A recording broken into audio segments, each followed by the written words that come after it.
thank you, patrons, for your continued support. Be cranking out a bunch of stuff here as the month of May unfolds, and of course, there's a lot of stuff in the culture that we can go in on today. A lot of raw material that's been pumped out that we can go off of, and oh shit, my brother just joined. What's up? What's going on, Nick?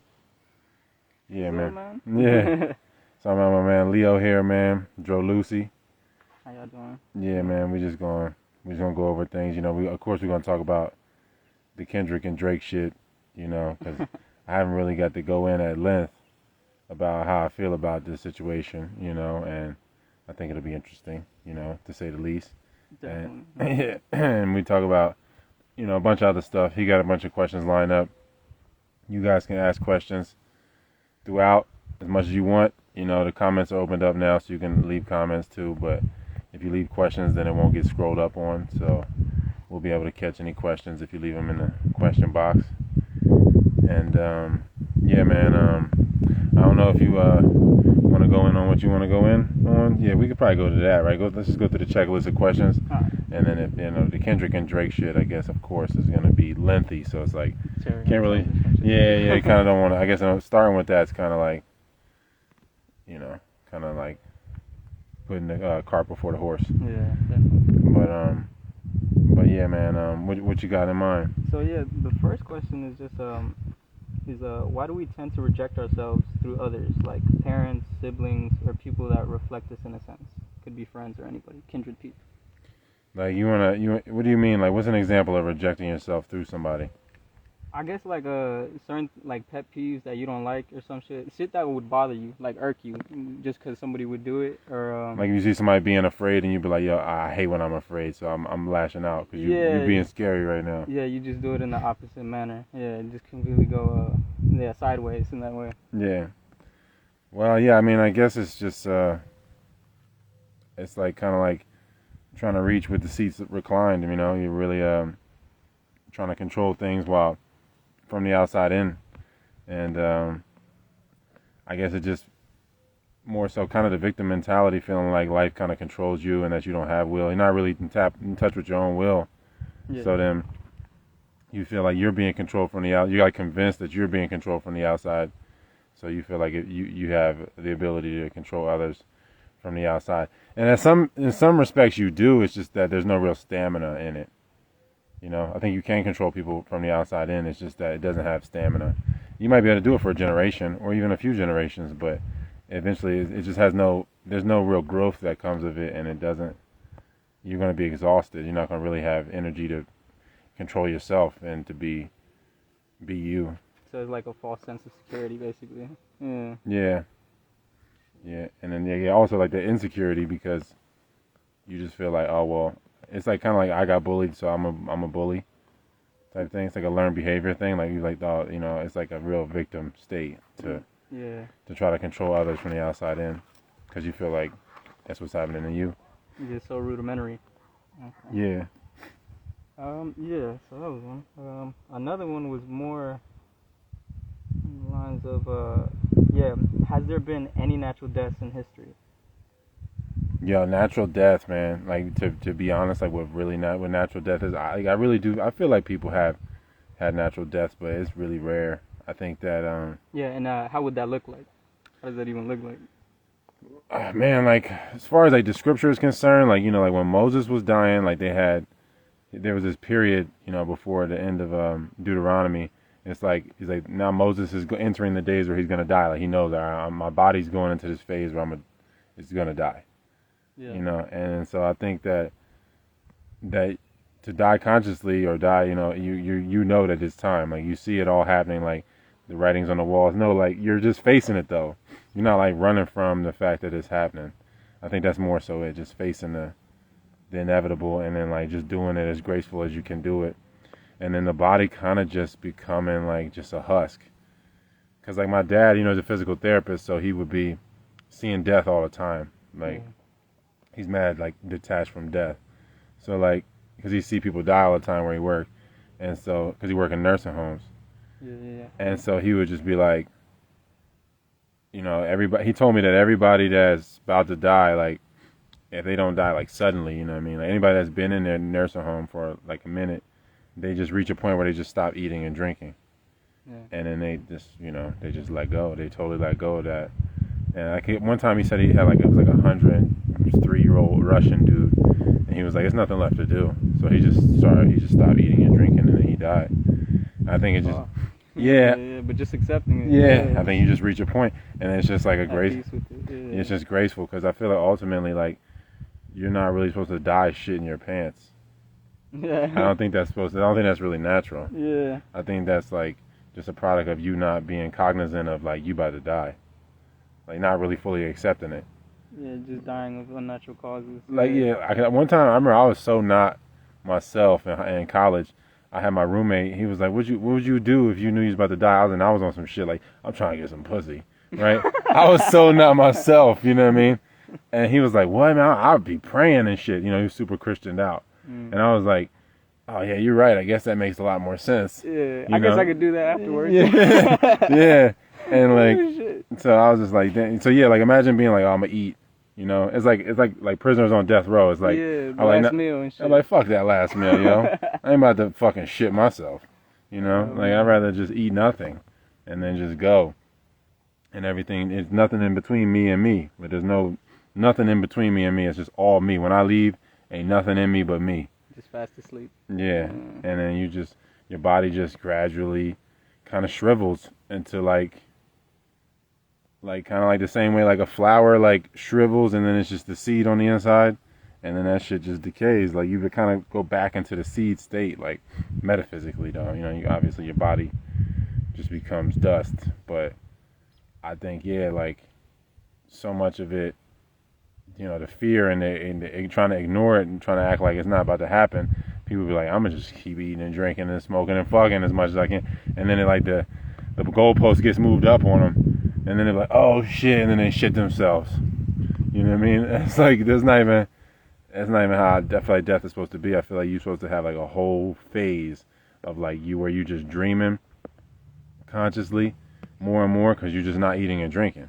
Yeah. Like the whole breatharian thing is like just being prepared for death before death comes. Like you are already ready because you just already kind of like meeting it in the middle, like where you're fully living your life, and then you just using all your energy up the right way to where when you pass or when you go to sleep at night every night, or when you dream every night, like your body's like there's no energy left. Yeah. You know what I mean? Like I feel like if you don't burn off the energy in the right way throughout the day, then you're gonna like smoke and drink and eat things that you shouldn't eat. Do shit frivolous. Yeah, watch fucking shit you shouldn't be watching before bed, and you just go to bed because he's like, I got this energy. I don't know, I didn't use it the way I could have used it all day, and now it's blocking. All that shit just ends up blocking the dreams.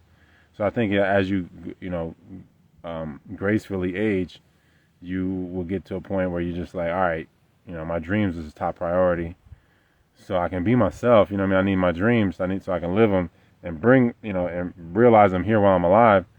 I need to, just get rid of all the blockages, let go, stop eating and drinking for periods at a time. You go through more and more fasting, and you just taking in less and less, Yeah.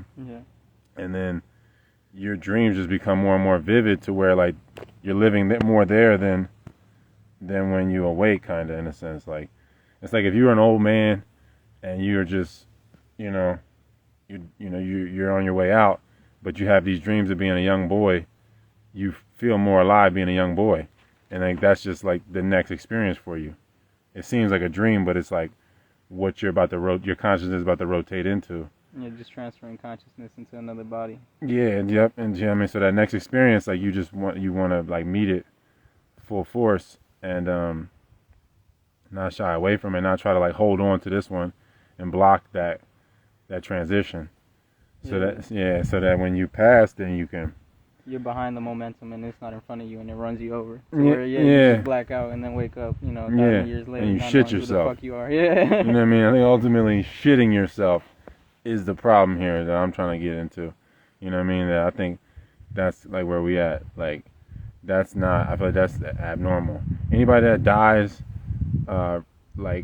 instantly like that, they all shit themselves. So I'm like, that's not what's supposed to happen. I feel like you're supposed to already have eliminated all of that to where it's like no real ego that even once has desires to eat like that, where you're just like, I'm past that experience. I'm totally just a spirit carrying this husk at this point, and I'm just preparing it for bed. Like it's like you like making your bed in a sense, like making your body, setting your body up to where you just folding it up to where again, you can let it go and then move on, transition, and you don't hold up shit, hold up other people's shit in that process. And I think it just looks like grace is the word I think that exemplifies like conscious death. Is just being more and more graceful, which is just being grateful. Present. Yeah, being present. Yeah. So I think that like as far that's to me based on like my microcosm of experience and real dreaming, and not just like parallel lives and memories of parallel lives, like that. Just experiencing that like to the capacity that I have, which is not even like the fullest capacity I could have experienced or a person can experience. I feel like it's giving me insight on, oh, like this how it's supposed to be done. Yeah, like what's supposed to be done next? yeah, like next this is just like the me nibbling at what this is ultimately gonna be, and so I think conscious death is just like just living a really graceful life, like fully using your energy up for being yourself and whatever comes with the total self-expression, like total transmission of your soul or your being, whatever type of being you are. And then then your body just like it's set out the signal. It's like it's no more, you don't need that no more. It's time for like a new platform to send a signal from. It's like you're throwing an alley-oop to yourself. Like, I'm gonna send out this transmission, express myself fully. Now I no longer need this body and like this form of transmission, and I kind of gotta like receive myself what I just transmitted in a way, and then go from there and get just more and more refined, I think, in the transmission, to where you're just fully receiving yourself and fully transmitting yourself, like perpetually through the dreams. Yeah. Dreaming, conscious dreaming. Yeah, where you're just like at that point you're like actively partaking in the creation of dreams, and which creates memories that you can experience yourself through, that you can grow through, and then now you're like part of the tailoring process for growth, like universal growth, through dream construction, reality construction rather. No, that makes sense. Yeah, and that's literally, you basically answered my next question. When does one know that it's their time to transition? Yeah, that's pretty much answered. And another one, are we supposed to burn or bury bodies? And if we're supposed to burn them, do we keep the ashes and perform certain rituals for the transformation and return them to the earth? And if we're supposed to bury them, do they have to be buried based on sex, blood type, bloodline, and ley lines? Well, I think like the same way that you got people being like born, like aboriginals that's like supposed to be born in certain places. They have like a place where babies are born, and then you have a graveyard that's like all the relatives, you put them in that place or whatever, or like if you got a place where you dump your ashes or whatever, or like kind of like even animal spirits, like elephant graveyards, things that are more conscious that like know how to die and know where to be born. It's like certain, like I guess on a basic level, like goats can climb up fucking cliffs and all crazily or whatever, but they're not having the baby and like they're on a dangerous cliff or whatever. They know like there's a place I gotta go for this, for the security of this experience of birth, and it's designed for me. I think it's the same thing like with people, like there's like it's encoded, like people have a place where they should be born, and then a place where where you send people off.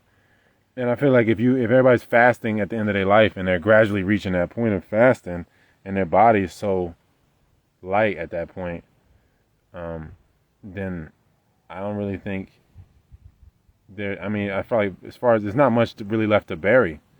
It's almost like that.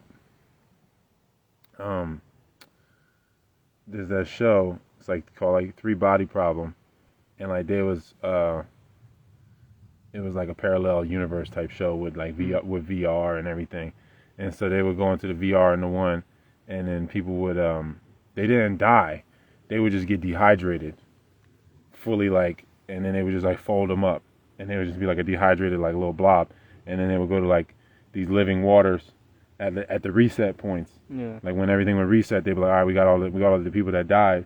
Let's reset them, put them, back in the water, and then they rehydrate, and they'll come back to life. I think that's kind of like, I mean, whether it's like literal or just like allegorical, I think that's kind of like the way it is in The a same sense. process. Yeah, like whether you burn a motherfucker to an ash and then you just carry them up, or like, they really just reach that point of totally fasting to where there really is really not much left, to where you're not really burying much. It's not much of a thing to bury. It's like a small, like it's really just the core at that point, basically just bones with skin on it, kind of in a sense. Yeah. And then so I don't think it's like really that much that needs to decay. And then if you're going like far on this shit, like deep on the rabbit hole of that shit, then it's kind of like the mummy shit where they say like you can regenerate from the bones. Like if you put the bones in the right place, like in the sarcophagus or whatever, however, like they can regenerate from the bone, because like the bone produces the marrow, and like so it's like the bone forms, and then the flesh forms from on top of the bone, and then the skin. Everything's just different layers of skin, I guess you could say, and like it's all stemming from that bone. Yeah. You know what I mean? And because like they say, like calcium production is like dependent upon like your vitamin D absorption. So like I think it's the same thing, like whether it's in vitro in the womb, or like if people was really being able to regenerate, it's like this bone is just generating because there's this dark matter inside of it. There's this melanin inside of it that forms this calcium, and then from there the flesh can form around it, and then the different all three layers of tissue form around it, and then you have regeneration. So like if you live out your full life and then they put the bones in the right place, then you could regenerate possibly. But that's like, hold down all the way down the rabbit hole of like the potential maybe of what humans could do. I don't know, but in a more, I guess, analog way of doing things, I think, yeah, like you could burn people, you could burn them, or you could bury them. I think I've heard people burning them because they want to avoid a Dolabroth or whatever, like the god that controls reincarnation. A Delabroth? Yeah, they call it like a Dolabroth. And like if you get burned, then you reincarnate faster so that you can retain more of yourself. Whereas like if you die and they go into the soil, like it's a slower process of reincarnating, because the transition of the bones and all of that into dust is longer. So like the whole transition, like more could be lost. Yeah. So I don't know. I mean, I kind of get it. I get it either way. I think in a sense, like if you don't want to burn it because you want like the continuity, like everything to kind of go at one time, it's always going to be some separation though. I feel like even if you fucking, because like if you burn a motherfucker to ashes, there's going to be separation from with the moisture of the body. You know what I mean? Which is kind of like the spirit in a sense. All the organs and shit. Yeah. Mm-hmm. Yeah, all the spirit is going to separate from the bone. It's going to be forcibly separated with the fire. I mean, either way it's going to happen, but if you bury something, all of it's going to, all the moisture is going to separate from the bone eventually, one way or another. And then you're going to have just bone. So that process, of the gases and the moisture leaving from the bone, that's inevitable. So you're going to have, it's just like, I guess, ultimately, people have their preferences on like what they think is best for the consciousness, the transition of the consciousness to the next experience. Like if we do it all at once, then maybe, and we do it fast, then maybe there's more continuity. And if we do it slowly, then maybe more gets lost. So I don't know. I think that's a preference thing, I guess, like based on your culture. But so I can't really call it on that one. I get it either way. Yeah, no really definite answer. Cause I think it might be different for different people. yeah, because I like heard of like recently like Tibetan monks where like they do the same shit where they wrap them in mummies, and so where I guess they're just they're like you saying they're just abstaining and fasting the whole time, to where it's like their body turns into like pure light, and then I guess they like take pictures of it and stuff like that. So from this electrical being and shit like that. But yeah, you just showed a bunch of pictures of like Tibetan monks, like the picture of them alive, and then next to it was just a body of light. And I was just, yeah, the main question was that, what's preferable, or how would one go about that in a proper manner? And I mean, yeah, it's kind of I guess, cultural and one's own ideologies, which one thinks is best. I guess. I don't know. Yeah. Yeah, I don't know. I don't know. I mean, I can't call it on that one. I mean, maybe if I had enough of a family history that they was doing it all one way and it was all done conscious, then I could know, like on my own, like yeah, we've been cremating for decades, and this is what we got from it. This is how we connect better in the dreams with the ancestors, because we're doing it this way, or we bury them this way and they all fast on their way out either way, and since they go this way, we can connect a little better because it's a little more gentle of a transition. I don't know. I don't think on a personal level, I don't think I'm qualified, kind of. Yeah, I mean, yeah, I just never. It's never really been asked or never really gone into depth. So I feel like it's just. I mean, somebody has to know, like somebody there. Yeah, But it's I think Pharaoh was leaning towards cremation. So I don't know. You can do that what you will. I don't know. And then another one is following that. So if you don't have a child, but have siblings slash cousins who have children, would you end up just reincarnating through them? And if not, would you just be a disembodied spirit? And so, like, I guess certain kindred souls like you would come together and reunite, and you come through their body. I think it's very possible, man. I think you could reincarnate through a kid that you hung out with too long. Like, not too long, but like, say you raised somebody else's kid. Yeah. I think you could still reincarnate just because the osmosis of spirit. I think that you could eventually just come back through their portal because you have such a dharma or karma. You have such a connection to them that they could come through. So yeah, I think everybody's a portal. So definitely you could come through cousins, and that's why I think a lot of people don't get along with their parents. Because somewhere along the line, they just wasn't consciously having kids, and then now people just randomly coming through like third cousins and fourth cousins instead of like people they should have been maybe coming through. You know what I mean? Because I know people that be like, I don't like my dad, I don't like my mom. And it's like, God damn, bro. Maybe they're just not that they're not that dynamic for you. Like, they're not really your mom. They just the portal you came through. They're like a cousin. They're like a, Just a means for you to get here. Yeah, they're like a second cousin. And then like they, now you can go meet your mom or find your mom who the person is going to be that's going to be like that character for you. Yeah, in your life. So and it could be anybody, like teacher, anybody. Yeah, but people be like, yeah, nah, I hate my mom, so that's my mom, and that's what it is. Instead of seeing it like, man, it's not. We just don't have a mom dynamic. She don't have a mom dynamic with me, so it's just not what it is. So yeah, I think it's easy to get hung up when you're looking at it like narrow like that. And then another one is it possible to track reincarnation?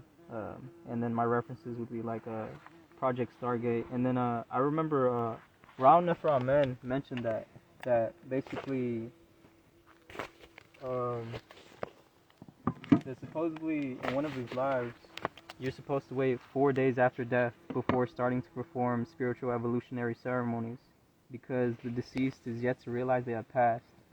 So they say they perform these spiritual evolutionary ceremonies every 40 days for 9 cycles. So going from Osset on to Amen up the tree. And then I remember, what's it called? What was that cat that wrote the spirit molecule? DMT, the spirit molecule? It's like Rick Strassman. Rick Strassman studies. Yeah. He also mentioned that too. He said, what's it called? The human pineal gland becomes visible in the developing fetus at 7 weeks or 49 days after conception.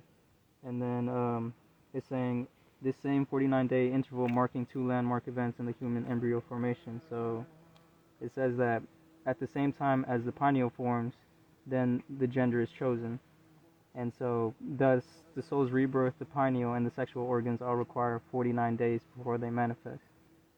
So I was just like, this is just all, speculation or something like that. I was just thinking, is it even possible to track reincarnation properly? Yeah, I think that a lot of that's got to do with the gematria. Walk down. Yeah, walk down. Come on, Bubs. I think a lot of that's got to do with the gematria shit. You know what I mean? Like where you're really tracking all your uncles and aunts' birthdays and all your grandparents' birthdays and everything like that. Yeah. You know what I mean? Because I feel like then you can kind of see the patterns of like the seed cycles in a sense. And so, if you're looking at like the Dalai Lama and everything, they're doing it like they're tracking the stars. And I think the only way you can, or Jesus even, anybody like that, they're like, yeah, we know this person is gonna come based on these stars. Yeah. I think that's all just gematria and gematria. I guess you could all call it gematria. You call astrology just gematria Yeah. in a lot of ways, because it's all geometry and just the patterns. It's all numbers. Yeah, because I mean numbers are geometry. Ultimately, the shapes of the numbers are geometry, and then the birth dates are numbers, and then the birth dates are alignments of stars. So I think like if you're really tracking the stars, you're tracking the birth dates, you're tracking the stars at the same time. So you're tracking the gematria, and then you look at the life stories. I think sometimes you see the cycles of it. Like I think it can flip. I think the spirit can flip, like the same way like Pharaoh used to always say, it's like being like upside down in your body in a way. Like I think in some respects, like things can flip if there is like gross negligence over a bunch of cycles, to where you come back maybe as the opposite sex and stuff like that. Because I feel like my mom had a cousin that got killed, and she was a Gemini, and then I had a cousin that got killed, and he was Sagittarius, and they both died around similar ages. I did the gematria years ago, like after he had died. Yeah. And then so I was thinking like maybe it just flipped, maybe he went from being a female Sagittarius to a male Gemini, because they're both like they're on the opposite spectrum of each other in the zodiac. You know what I mean? Yeah. Gemini and Sagittarius are polar opposites.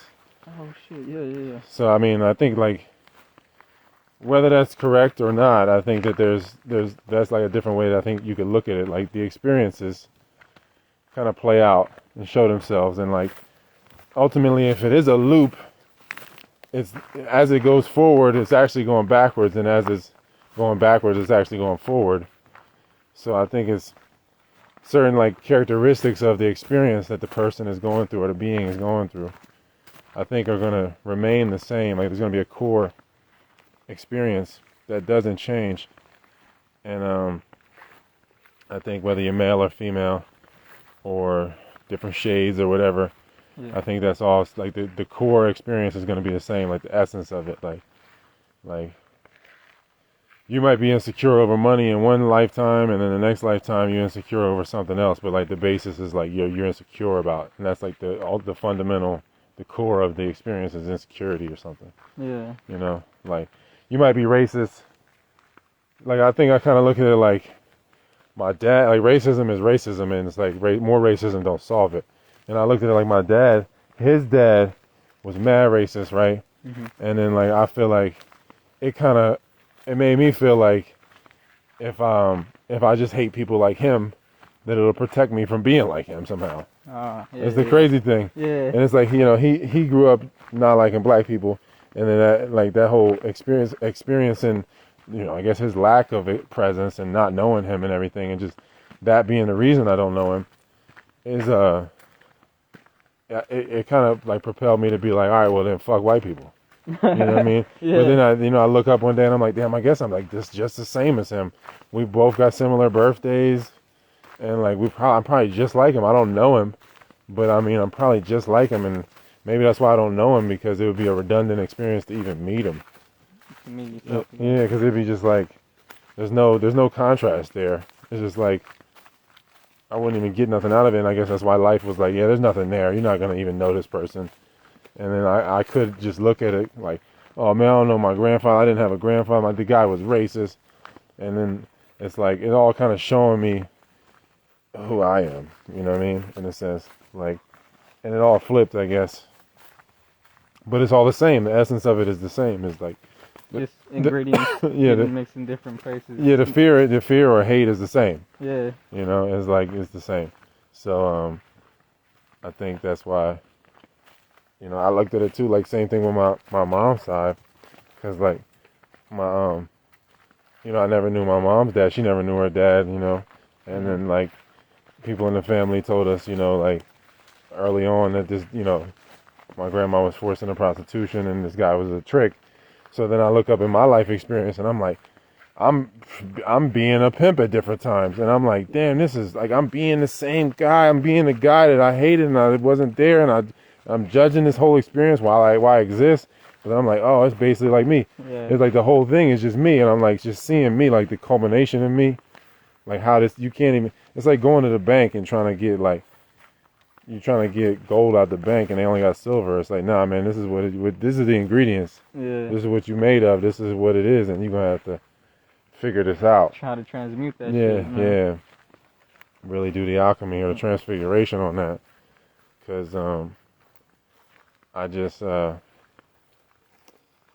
ended up just judging it. That wasn't taking me nowhere. You know, continually, perpetually judging this shit and feeling like, oh man, you know, y'all are the reason I fucked up. But did you ever see that movie, Predestination? I've heard about it. With Ethan Hawke, the dude from Training Day, the white dude from Training Day. I know Ethan Hawke. I can't say I've seen that shit though. Oh yeah, so basically in that movie, he's like, he basically, and he starts off as a girl. You don't know that it's him. He starts off as a girl, and then like they find out like his hermaphrodite. Oh shit. And then she has a bad accident, and then they're like, yeah, we had to get rid of your feminine organs, so then you might as well just convert into being fully a man. So then she converts into a man, and then like years later, she meets some because like as she's a girl, she meets a dude that she don't know, right?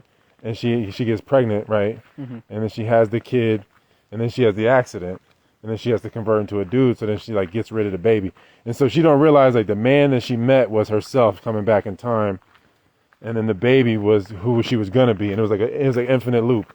Damn. So like she was the baby, and she was like impregnating herself. It was like the perfect movie, I feel like, for the loops, like how you end up fucking yourself, having yourself as a kid, you know, basically ruining your childhood, like vicariously, and then like you just keep repeating the same shit. So like at the end of the movie, you know, the like Ethan Hawke is a cop, you know what I mean? Yeah. And so then like eventually, you know, he converts into being a man at the end, and it's just Ethan Hawke as you see. You just see him as a man at that point, fully as like transition. Yeah. And then so he's a cop or whatever, and then like he meets his future self, and his future self is like a terrorist. He's like, yeah, I had to do this shit so that you could be a better cop, so that we could be together. I just wanted you to to find me. Yeah. You know what I mean? Because you know what I mean? Because it's like an infinite loop of time travel. You know what I mean? Like, damn, what took you so long, bro? Yeah. And he's like, now we can finally be together. All you gotta do is just forgive me. And he was like, no, I'll never become you. And then he kills himself. What the fuck? And then eventually he becomes the terrorist, so that he can try to get himself to meet him, so he can try to do it again. Yeah, to do the whole shit again. Yeah, so it's a good movie, and I feel like that's kind of my life. Predestination. Yeah, predestination. Yeah, it's kind of my life. Damn, you know what I mean? Whereas like I'm kind of all of them in one, and at different times in my life, different seasons, like I'm more one than the other. Like I'm more like my dad's dad or my mom's dad, or like my mom's mom. You know what I mean? Different times I was basically just hoeing. You know what I mean? I don't know what my dad's mom is like, but I probably, in unconscious moments, those are probably when I'm just like her or her family. Yeah. You know? Because it's just stuff I don't know, you know? And I think that just comes from the dysfunction and the brokenness of things. Definitely, man. You know what I mean? Where you just got, like, that's kind of what I think it was with my mom. Like, she didn't know white people. She only knew black people. Like all her brothers and sisters and aunts and uncles and everybody. She never knew her dad. You know, everybody's dark skin or brown skin. So she never really knew white people. So I think like she didn't really know what she was getting involved in. She kind of, only thing she knew about white people, I guess, was like just TV. She just felt like it would be security or something. Yeah. So like there was a blind spot there. You know what I mean? Because she didn't know herself enough to know white people. You know, if she knew herself more, but it's like hard because she don't know the family. Yeah, where she come from. Yeah, so then she don't know. So then it kind of sets up that ability to loop because you don't really know, and then you acting out of fear.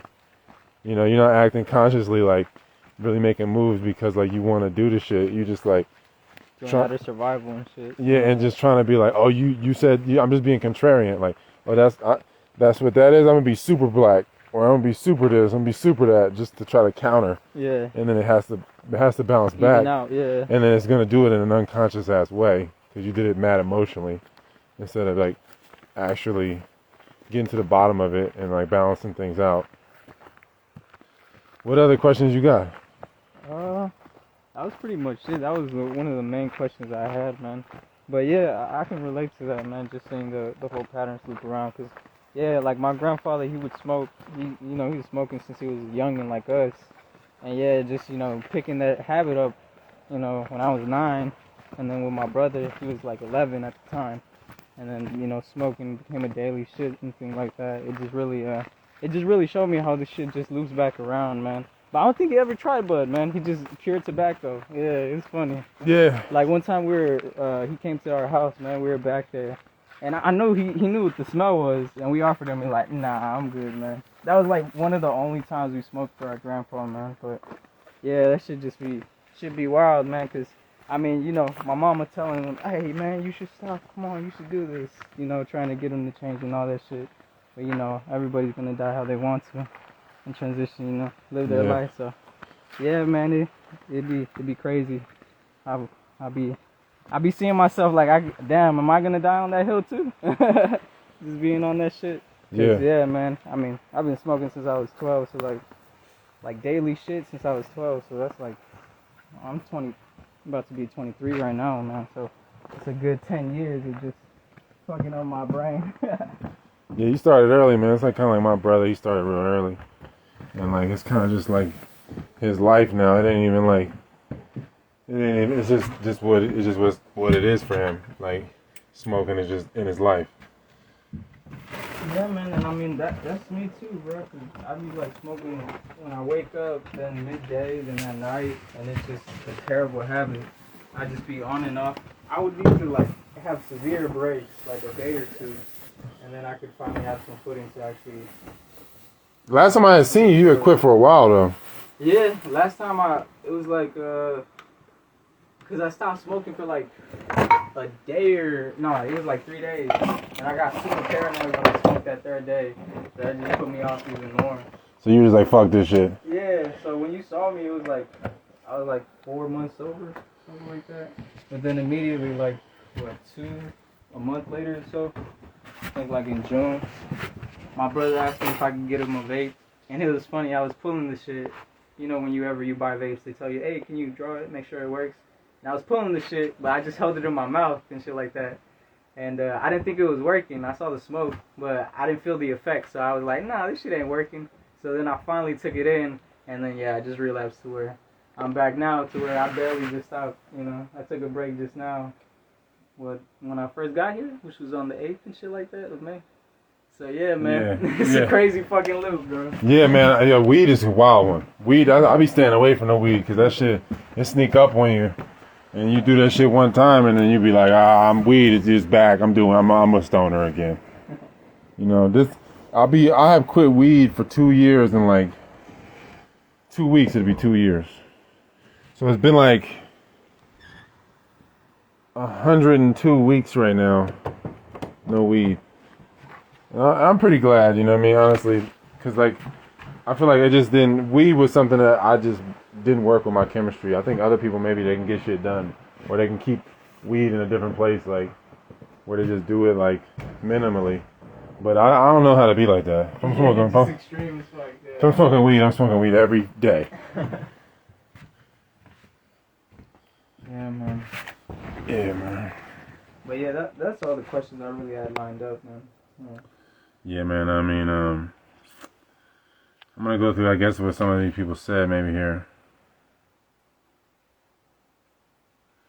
Yeah, the temperature of the smoke. I mean, he be dabbing, though, man. It is a lot cleaner. I mean, granted, it's like freebasing. It just looks crazy to freebase weed. But shit. I think it's the cleanest way. If you're going to, as far as, like, heat goes. As far as heat is concerned, I think dabbing is the cleanest way. I think the only thing about it is, like, it's hard to go back to regular weed after that. Yeah, man, Yeah, I will say that I don't really smoke, man, like that. But when we do smoke weed, I just feel it like natural. It's not a quick fucking head change to where it's just so intense and so throbbing to where like within I guess I mean if I'm doing it perpetually 3 times a day, it'd be like within an hour that fucking feeling's gone, and it's just basically to feel leveled and shit like that. But Yeah. yeah, man. But with weed, I guess smoking weed and stuff like that. Which, bro, that's funny.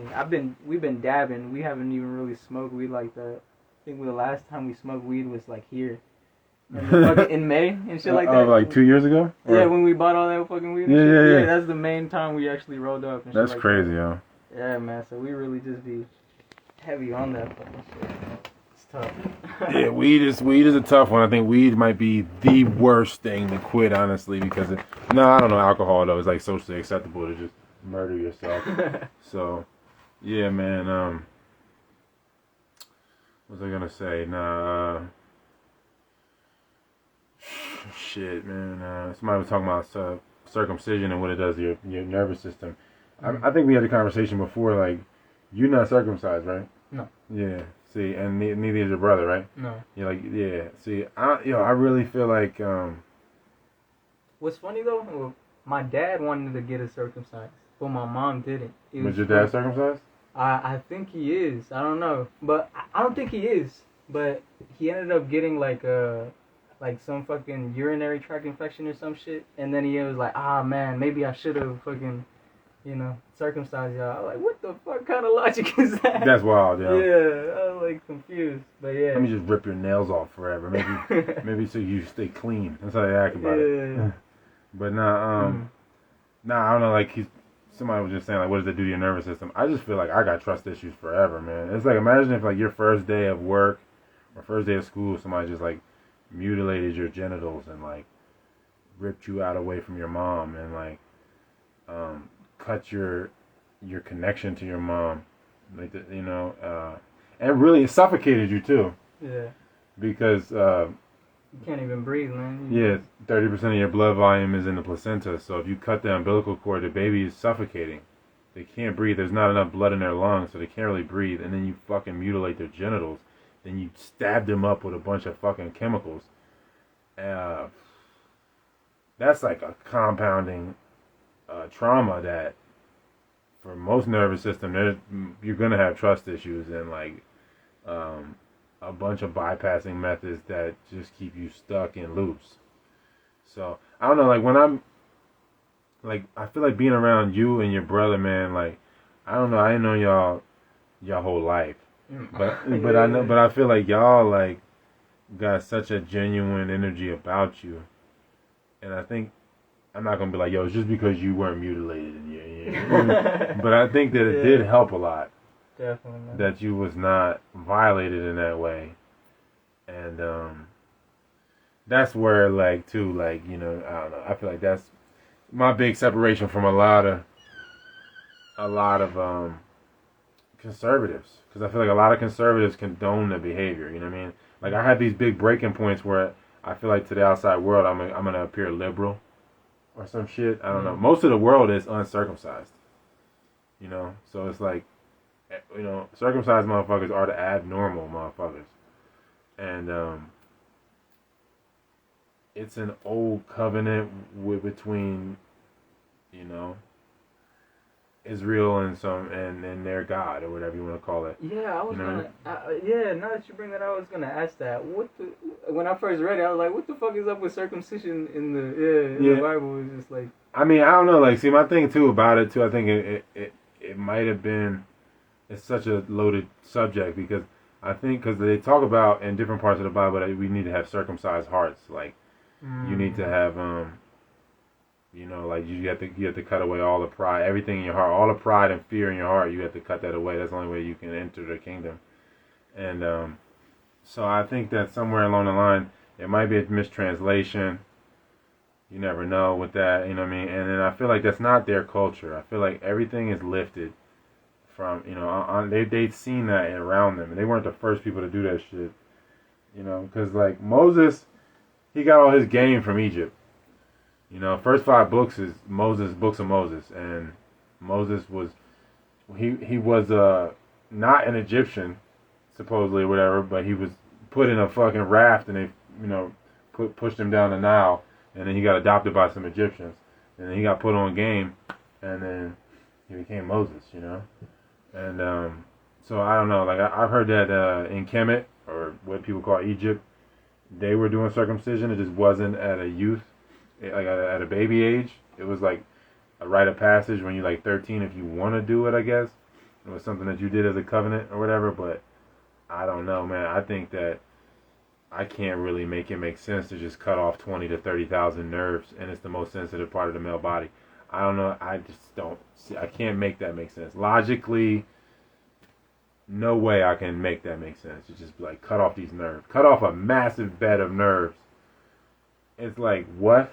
Just for, I don't know, the look? I don't know. Yeah, just for supposedly cleanly, and it's like it's not though, because now the sex it isn't the same because the lubrication doesn't slide the same like it would. So you're creating more filth as far as sex because the guy's more numb, and then the lubrication doesn't. If you don't have the foreskin, then the lubrication it doesn't last as long. So you have to do a lot of fucking stimulation, a lot more stimulation than you would, if you had a foreskin. And so people, I think that's why you got people doing so much fellatio and cunnilingus and so much spitting and all of that, and then having so much sex because you just don't feel, you just don't feel like you would. And so it's like the verdicts. I don't see no benefits of it. I see zero benefit of that. And then I've met women when I was living in Egypt that are circumcised women, and I've met women online that are circumcised women, and they're fucking broken. And I just be like, damn, this is the same. Like, it's just the same. These are broken ass men. They don't know they're broken because it's like socially acceptable, and I think it's horrible. But yeah, man. Yeah, I think that's kind of like my tangent on circumcision because I could go forever on that.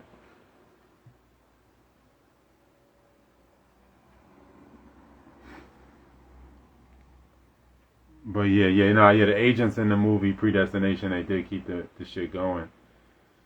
For whatever reason. I guess it's just like the fracturing of the being creates this external like projection that kind of realizes itself to where it doesn't want to assimilate, it wants to stay individuated, doesn't want to return to the whole. So it's just kind of like if you're a fucking orphan that, you got orphanages and foster people, these people that come and give you, that fill in the gaps kind of. It's kind of like just like expressions of your subconscious or like a collective subconscious. And so they insist to exist because you have all these gaps, and then it's so many beings going through that there's like this mass of subconscious projections that kind of collectivized and prevent their own I guess obsolescence. So they continually just try to manipulate the player characters, the beings, the actual beings, not the projections, not the NPC. They try to get them to basically eat their own tail so that they can keep existing. But yeah, man, I don't know. I think as far as that we go into the Drake and Kendrick thing because I don't really know. I had a notebook with some notes over here somewhere. Yeah, you good. But what the fuck? Oh, here we go. Yeah, I had some notes here. We can talk about this Drake and Kendrick shit though, and I wanted to talk about eating too. I wanted to get into some basic pragmatic shit for eating, shit that a lot of people that are into Ayurveda they know, and how it relates to not just food though. I which one do I want to pick first? Is like the food thing or the Drake and Kendrick thing? Because that's all people really probably only want to hear that. They probably really only like you mentioned that shit. Bring that shit. Come on with that. We've been waiting for that. All this bullshit don't matter. Yeah. We don't care about no. Who gives a fuck about life and trauma? Yeah. And and addressing the real shit. Why you do what you do. Shit. But my take on Drake and Kendrick is crazy. Like, cause it's such a loaded subject. It's like it's almost like somebody trying to get you to vote. I'm never gonna vote. You know what I mean? I'll never vote. I don't give a fuck. They're like, a non-vote is a vote for Trump. You know, that's how they act. People act like, if you don't pick Kendrick, then you voting for Drake. That's how they act, right? And I'm like, they both suck. Trump and Biden, I don't trust neither one of them. Kendrick and Drake, I feel like they don't speak to me. You know what I mean? I'm not young enough to give a fuck about what they really have to say, because they're not for. You know what I mean? I feel like Drake at some level. I feel like the reason why I feel like Drake won and why Drake, to me, is they're not. It's hard to pick because to me I feel like they're both fucking lame. It's hard. Like, you're making me really have to pick something I don't give a fuck about. And I don't care if people like either one of them. You know what I mean? You're like trying. It's like somebody asking me about,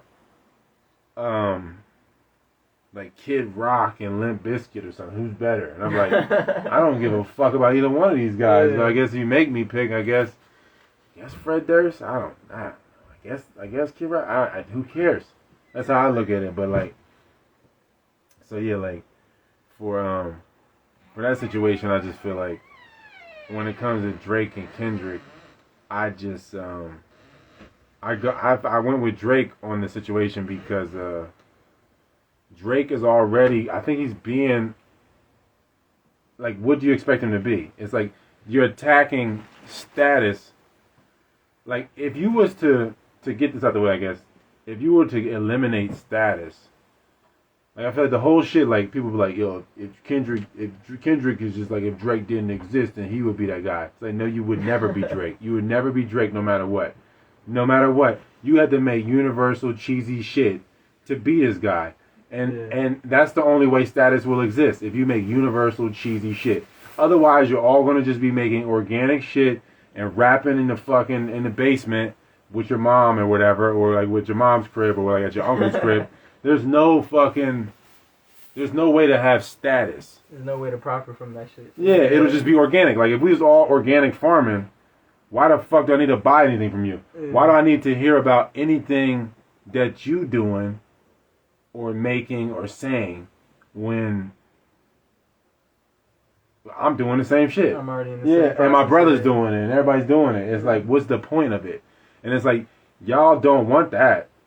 You don't want that. You still want some status. You know what I mean? Because if you didn't, you wouldn't attack status. You know what I mean? So that's kind of how I feel about it. Like the whole shit is corny. Like, it's like the motherfucker want to act like he's not also lame and a mainstream artist. And it's like, and you're gonna get mad at the guy who's just like, he's like, Drake's like his own genre. He's like Walmart, bro. None of us want to go to Walmart, but we're all gonna go to Walmart because it's just easy. Like, it's easy to do. You know what I mean? Like, if you have nothing to put on and you with a chick or something, it's easier to put Drake on. To put a Drake joint on, you know what I mean? You don't have to listen to it. I don't go into Walmart and listen to what's on in there. You know what I mean? But Walmart's like, put something on that's agreeable, that's just gonna be on. It's not gonna go against the grain at all. And I feel like Drake is actually just being that guy. Like, he's just being the fucking child star. Like, what do you want him to be? You know what I mean? What do you want the guy to be? Like, what do you expect from him?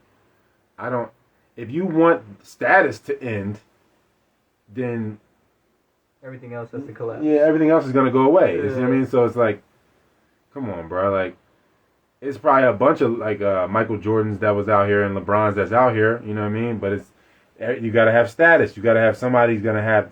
There's gonna be haves and have-nots. It's just how it's gonna be. You have levels of that, and as soon as you get rid of that, then there's no status. And does it matter anyway? No point to play the game. Yeah, to be saying I'm better than you. It's like, we all out here organic farming. It means nothing now. You know what I mean? And so for me, I look at it like, I'm too old for this shit. If you really believe in rap and you like a younger person, then I think you're allowed to give a fuck more. To me, I don't think I'm allowed to give a fuck. I was born in '90. I think a lot of people, even some people younger than me, they're not really allowed to give a fuck either. Because it's like, yo, you should, it's like I posted, like, that saying is like, if you're at 20, if you're not liberal by 20, you don't have a heart. But if you're not conservative by 30, you don't have a brain. It's like the same thing with rap, man. Like if you didn't like listen to rap and learn some shit and like you like got some knowledge about a rap by the time you're 20, you don't have a heart. But if you still like if rap is like shaping your fucking movements and like really your soundtrack and guiding you at 30, I think you don't have a brain.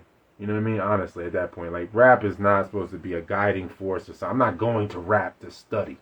You know what I mean? And I feel like with Kendrick is like it's just so redundant for me. I'm like, at least with Drake is like you could dance to this. You know, his catalog, you can dance to this, and I don't expect nothing from him but that. You know what I mean? You could dance to it. He could rap if he wants to. It's more just feel good music type Yeah, of shit. Yeah, I don't really. It's like whatever. You know what I mean? It's for the bitches. It's for kids. You know what I mean? It's like for Drake, it's like, I mean, for Kendrick, it's like, bruh, like also for kids. Also for kids, if you're under, it's like my brother always used to say, like if you're under a certain age and you have a certain kind of car, that's fine. But if you know, so it's like the same thing with Kendrick and Drake. It's like if you actually take these dudes serious and it matters to your life, if you're under a certain age, it's okay. You're allowed to care. But after that, bro, come on, man. Like, what are you doing? How do you give a fuck anymore? You know what I mean? At this point, like they're not doing anything you haven't heard before. All them beats suck to me. Every beat they selected was trash to me. I feel like we experienced Takeover and Ether. And I feel like Ether was a lackluster beat in my opinion, but a lot of people will argue with that. But I think Takeover was incredible as far as a beat. Yeah. And I look at the Takeover, and Takeover to me is like Drake's position in a lot of ways. Where people say like, yo, Jay lost. But listen to the Takeover, he's attacking 20 people. It's not just Nas. Nas just like, I get to just go at you now because I'm stewing in this shit. And then I make this song that's just about you and your homies. And like, whereas Jay is attacking mad camps of rappers. And so it's the same thing with Drake. It's like it's 20v1. Like he says, 20 dudes versus one guy. And I'm like, he don't even really, not every line is even about Kendrick. He's taking shots at Future and Rick Ross. The whole fucking game. And A$AP Rocky. All these different people. And Kendrick is just like, I just fucking hate you. And I'm going to go in on you for minutes and minutes and minutes and minutes. And I'm just like, this is corny. Y'all really think, I mean, he can rap, but mad people can rap. I don't think, to me, I'm like, it's not like this motherfucker at this age, so I'm at a different age. I feel like if you're younger, you'd be impressed by that. It's just like when you're 17 and the first guy that got a whip, you like impressed by that. Because he's 17, he got a car, he the first dude, or you're 15. You a freshman in high school and this motherfucker 17 and he got a car. Yeah. And you're like, damn, you got a whip. You got that Maxima. You know what I mean? I'm like, oh shit, he got that motherfucking Nissan right there. That shit is he got a Toyota Avalon. You know what I mean? That shit is nice, man, because none of my homies got whips. Yeah. You know what I mean? It's impressive to me at that point. Or whatever. But if because we 14, 15, you know what I mean? Like, but if you are 30 plus or 26, 27 plus, and you're impressed by rap, I think you can acknowledge that it's difficult to do and that there's like an art to it, and you can respect the fact, the grind of it, and going and doing shows is that, you know what I mean, and making the work ethic. Yeah, you can respect that. It's not impressing me though. Yeah, you know what I mean. It's not like, oh my god, raps. You know what I mean. I'm like, I'm looking at it more so like kind of the same way a guy shooting a jump shot. Like the first time I seen somebody shooting a jump shot and making them bitches like over and over again, I'm like, damn, that's impressive. But then I'm like, oh, you just got the form down. Okay, word. You're just doing this all the time, and you got the form down. Word, that's nice. You know what I mean? That's cool, and I think that is respectable. Yeah. You doing that shit over and over again, and you're a machine now. You know what I mean? But to me, it's not impressive. Like, I think mad basketball players, like, I can respect their game, but basketball itself is not impressive to me at this age. When I was younger, it was impressive to me. Yeah. But at this age, I'm like, bro, if you're not talking like biochemistry, metaphysics, physics, shit like that, I'm like, it's not impressive. You know what I mean? Like, I think I can respect it. Just like I can respect a motherfucker that is laying down asphalt for us to drive on. I'd be like, yo, I can respect that, man. Thank you for doing that. That's cool as shit. I'm not impressed though. You know what I mean? It's not like, oh my god, this guy's laying the asphalt down. Like, you know what I'm saying? Like, I've never seen this before. Yeah. It's like it's basic to me, and I feel like so. If you're under a certain age, then yeah, you can give a fuck. For me, I'm not allowed to give a fuck, honestly. Like if I look at like a dude like, and it's like I can always kind of separate like who they are off of music and who they in it and who they are in it. Yeah. Because I don't think I would like, get along with a lot of dudes, but I might not get along with Masego. But I look at Masego and I'm like, he's rapping, singing, playing the saxophone, the piano, and the guitar. He's more impressive than Drake and Kendrick. Even though his raps are not on that level and all that, but they're not doing all of that live. They're not doing that. They're not like the dude Ash, the Arabic dude Ash. This motherfucker playing the sax, the guitar, the fucking piano. You know what I mean? Like all live for an hour, just going in, like just by itself. Just, you know what I mean? Shit, I'm like, this is impressive to me. You know what I mean? But and maybe at a young age, I'd be like, this is not enough. I need people to be like intimidating. Or like a lot of ear candy and shit. Yeah. Now I'm like in a different spot. Like when I was young, I like flavors to be a certain way, like a bunch of flavors and a bunch of different shit. And then as I got older, I'm like I just like some shit with a few different ingredients, a few different seasonings. You just got refined. Yeah. Yeah, and then the shit like I can taste the seasonings individually, kind of at the same time, all at once. Like first time I ever had like really good tacos. Like I felt like it was not much. Yeah. It wasn't that much in there. I'm like, damn, man, I was always putting mad shit on my tacos. Yeah. But then I had some tacos that was just like a few ingredients, but they was done right. That shit was better. You know what I mean? And so that's why I'd be like, I'm in a different phase of my life to where I'm not really allowed to give a fuck. If you ask my opinion, you're asking the wrong guy in a lot of ways. Because it's like asking me about cartoons or something. You know what I mean? Like, it's like, I'm not allowed to talk about cartoons, man. I'm not allowed to talk about Nick Jr., and I mean, I can, you know what I mean? Yeah. But I'm not, my opinion is not really, I'm already not giving enough of a fuck. So it's coming in already kind of jaded to where I'm like, whatever, man. Yeah. But I do think ultimately Drake shit way clever because this guy rapped about a kid that didn't exist. And people was like, oh shit, he fucking whispered over this beat for 9 minutes. With 2 piano notes, and he talked about this dude's 11-year-old daughter that he was hiding from us, and I'm like, all right, not impressive to me. I mean, his rap, he's putting these words together and they're matching cool. It's like Eminem to me. He's just matching words at this point. Yeah. He's reached a point where this is just word matching, and I'm like, okay, you're the king of Scrabble, and like. And I'm like, this is impressive though. Like, you know what I mean? Like somebody could bust you in Scrabble and you be like, damn, you're nice at this. I don't care about Scrabble though, but you're nice though. I can't front. Like you nice, and then but this don't really matter in life. Yeah. And that's kind of how I feel about it. But to me, it's like Drake is forever a loser, obviously, because he got the bitch with fake titties pregnant. To me, that's forever a loser move. To me, it's a big loser move. You know what I mean? And like. Yeah, I mean, this guy's a cornball, he's a child star, and it's almost like low-hanging fruit to attack him in a lot of ways. I'd be like, man, come on, he's supposed to be corny. Yeah. This guy is fucking Craig David, but rapping. You know what I mean? I don't know if you know Craig David. Nah, he's a singer, you know what I mean? Yeah. Craig David's a singer from the UK. Drake's not from America, you know what I mean? Yeah. Like, it's like they're the same guy, man, but he just happens to rap, and like, he was a little closer to America, and I just feel like attacking him is like, come on, man. You like really like it's redundant. Yeah. I don't know, like you're gonna be like, you're not as organic as me. It's like, yeah, what'd you expect?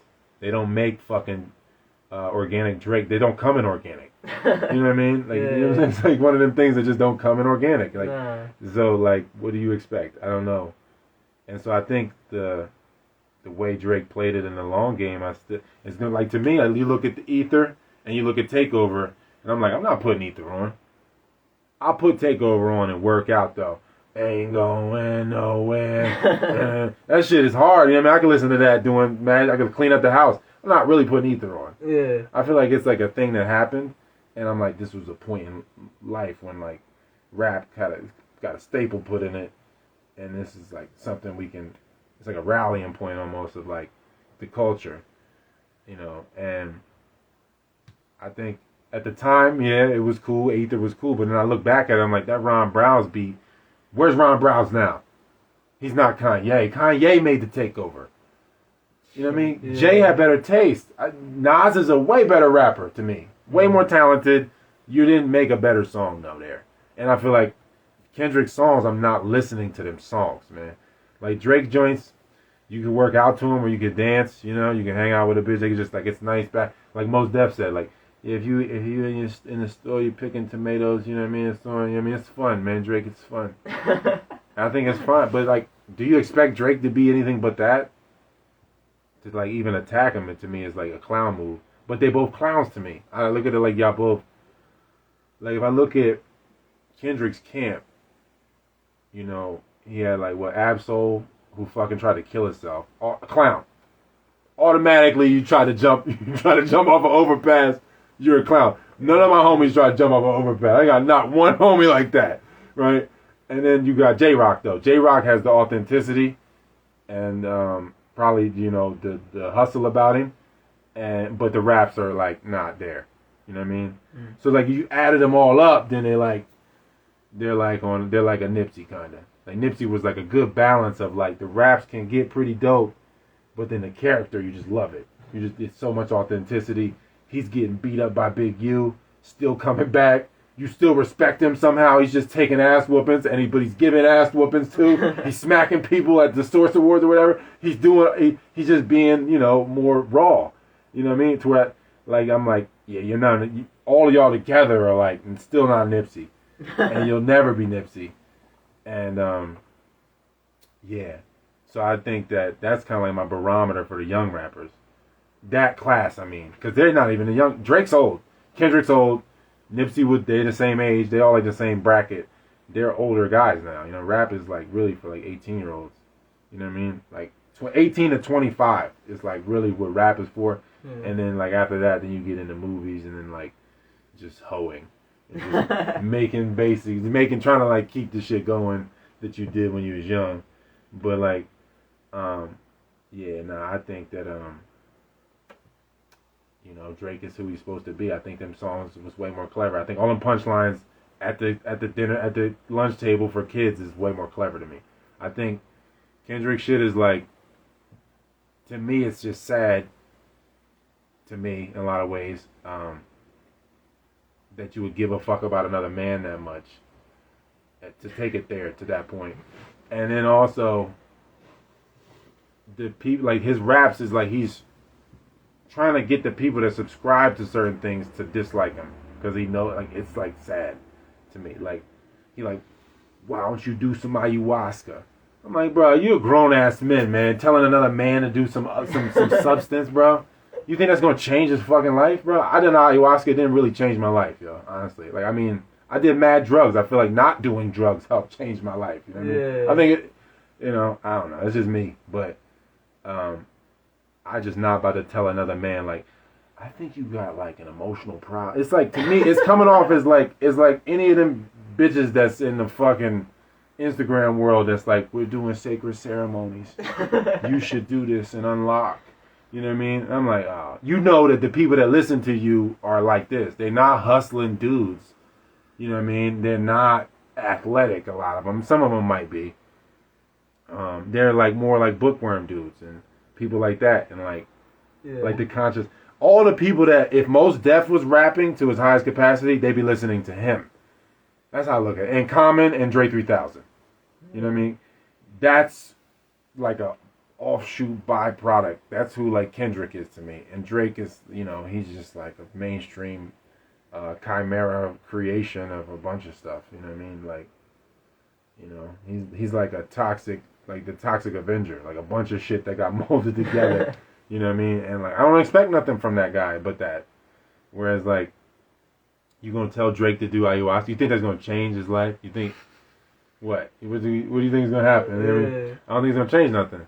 So, I think that they both really, they're both lame to me, man. They don't speak to what I would, because like you know, we grew up in a time where it was like every rapper was just an extension of some street team. Mm. Like, you know what I mean? Like, um, Nas was really kind of like the just the talented young guy that was just got in so young.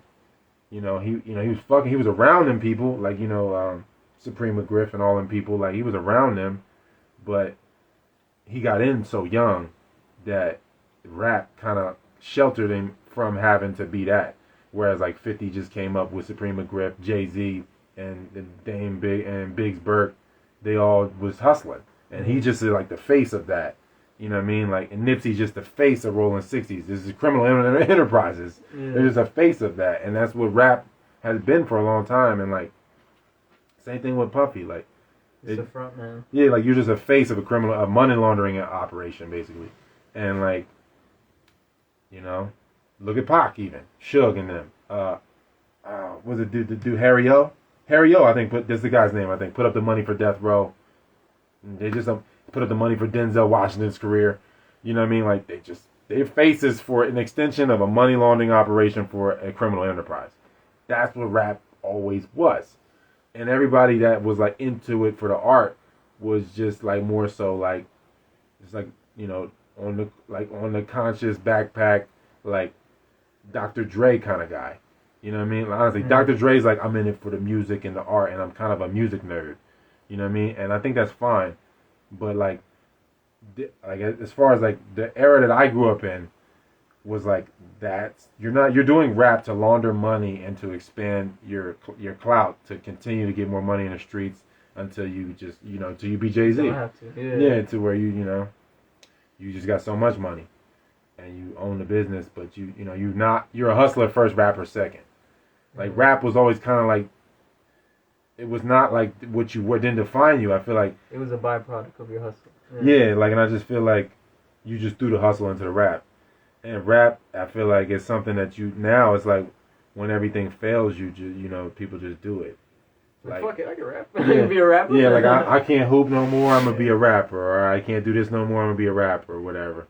And like, I just, I think that's where it's at more so instead of somebody using it like I'm gonna use this as like a conduit to like launder this money and meet more people and just because the more higher you're going up in money, the more you're gonna rub elbows with criminals. You know what I mean? So I think that's why Drake is more so groomed for it than anybody. I think he's more psychopathic. His mom's a Jew. You know what I mean? I think he's way more psychopathic. And if you want them things that he has and the notoriety he has, you have to do psychopathic things and be psychopathic. And if you're not ready to do that, shut the fuck up and go do some organic farming and you just be happy with that. You know what I mean? And that's fine. Yeah, like I think it's whatever, you know what I mean? Like you look at this shit, like what Drake got like 200 million followers on Instagram. You know what I mean? Something like that. Like Kendrick got like 19 million, bro. He can make 1 million diss tracks. Like I remember, I was talking to people from other countries. They're like, "Who is this?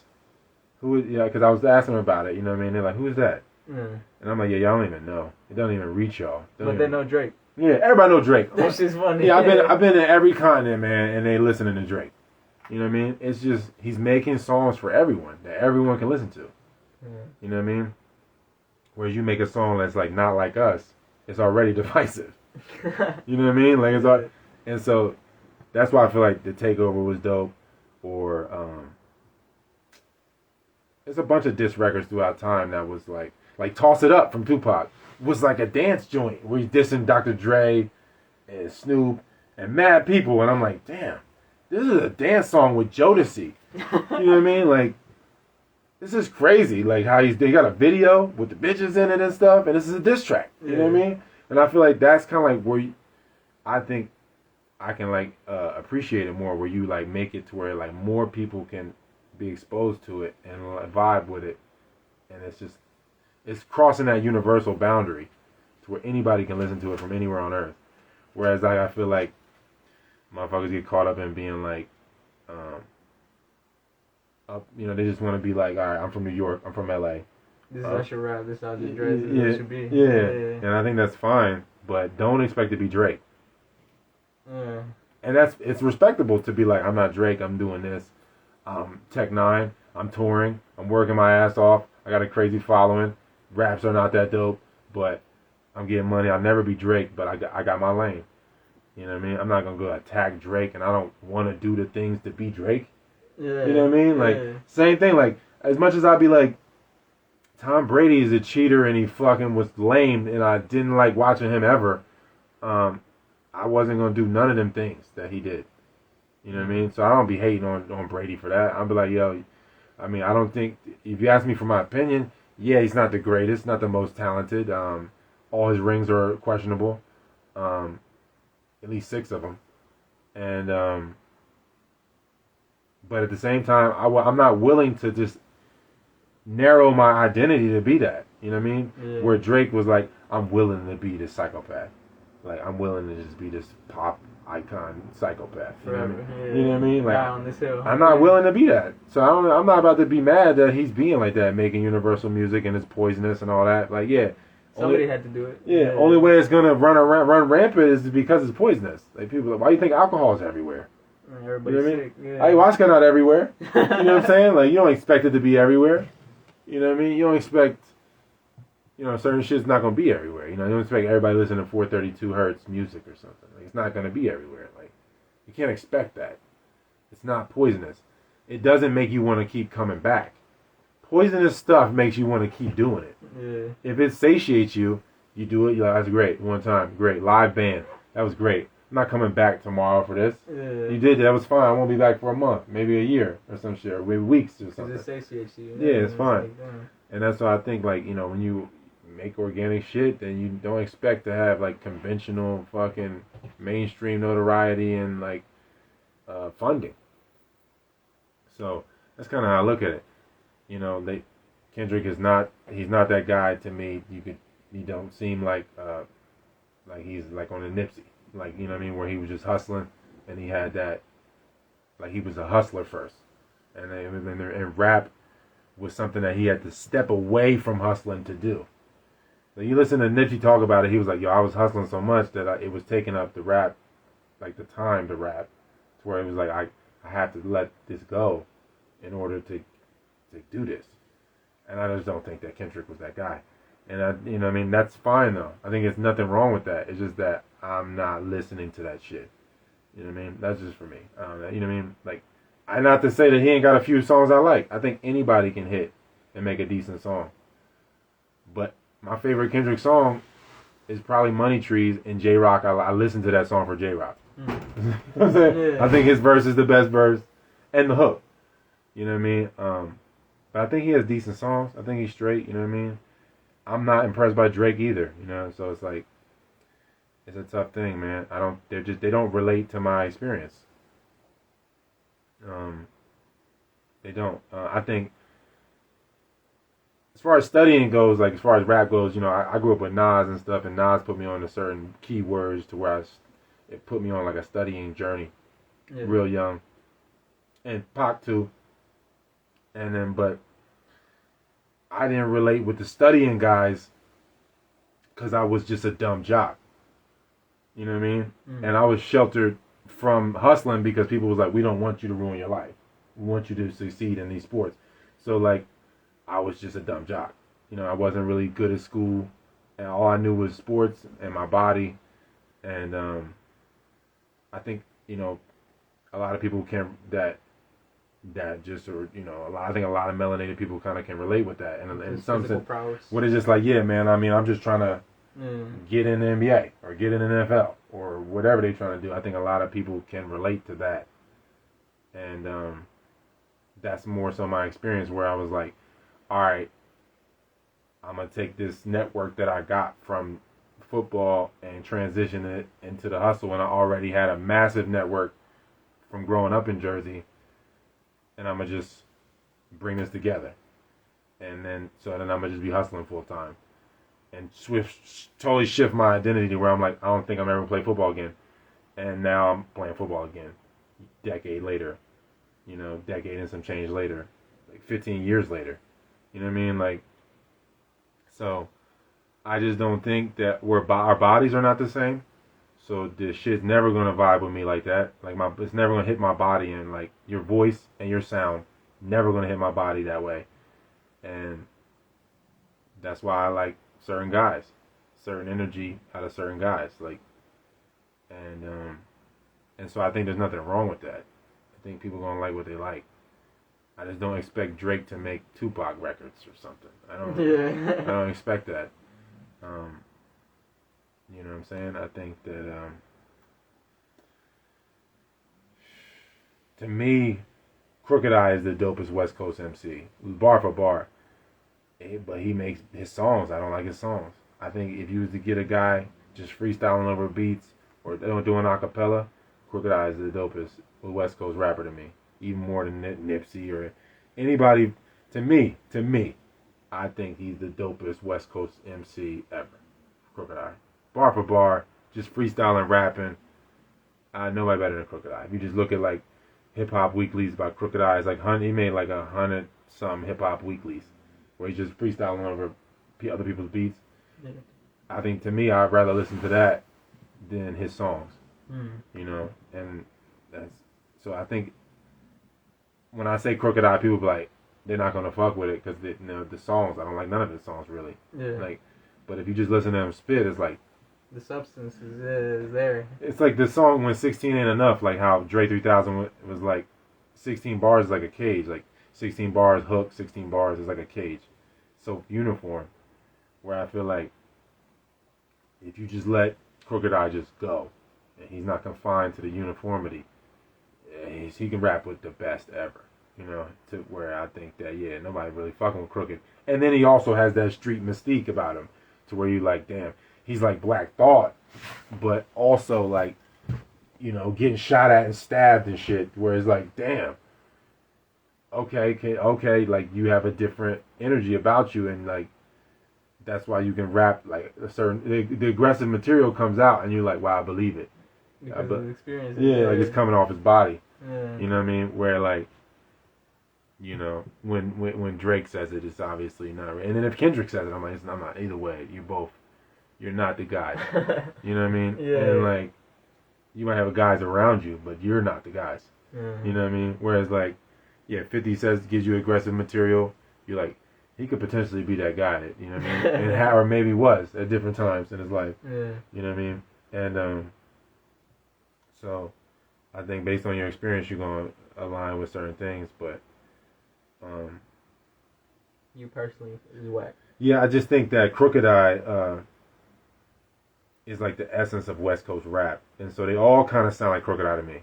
When they, you know what I mean? Dark skinned West Coast rappers kind of all sound like Crooked Eye, but not as good. And the content or the flow, in a sense, when it comes to me, like when I listen to Kendrick, is like he's like Eminem, just like putting a bunch of words together. His experience isn't Eminem's experience, but it makes sense that he's with Aftermath. Yeah. Because Yeah. he's like a black Eminem. Yeah. And Eminem, to me, I can't listen to that motherfucker. Like, not since like '03. You know what I mean? What was Like- the last thing on 03?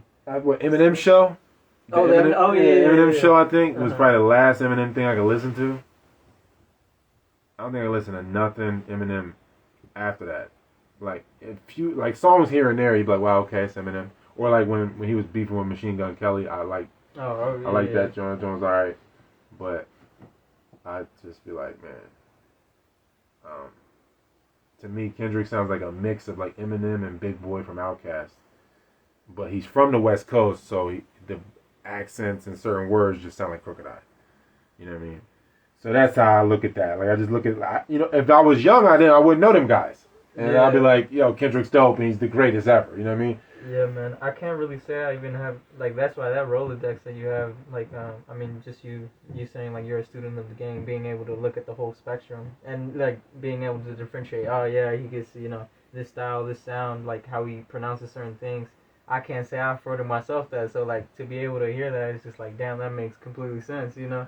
It's bridging the gap, because if, you know, you were young, you can never heard of these motherfuckers until later on. Yeah, it's like if you see Kobe, you'd be like, damn, you know, he's just moving like Jordan, which is like Jordan's so good. He was good. I don't think he's the best ever. I think Jordan's great though, and Kobe is just like mimicking him.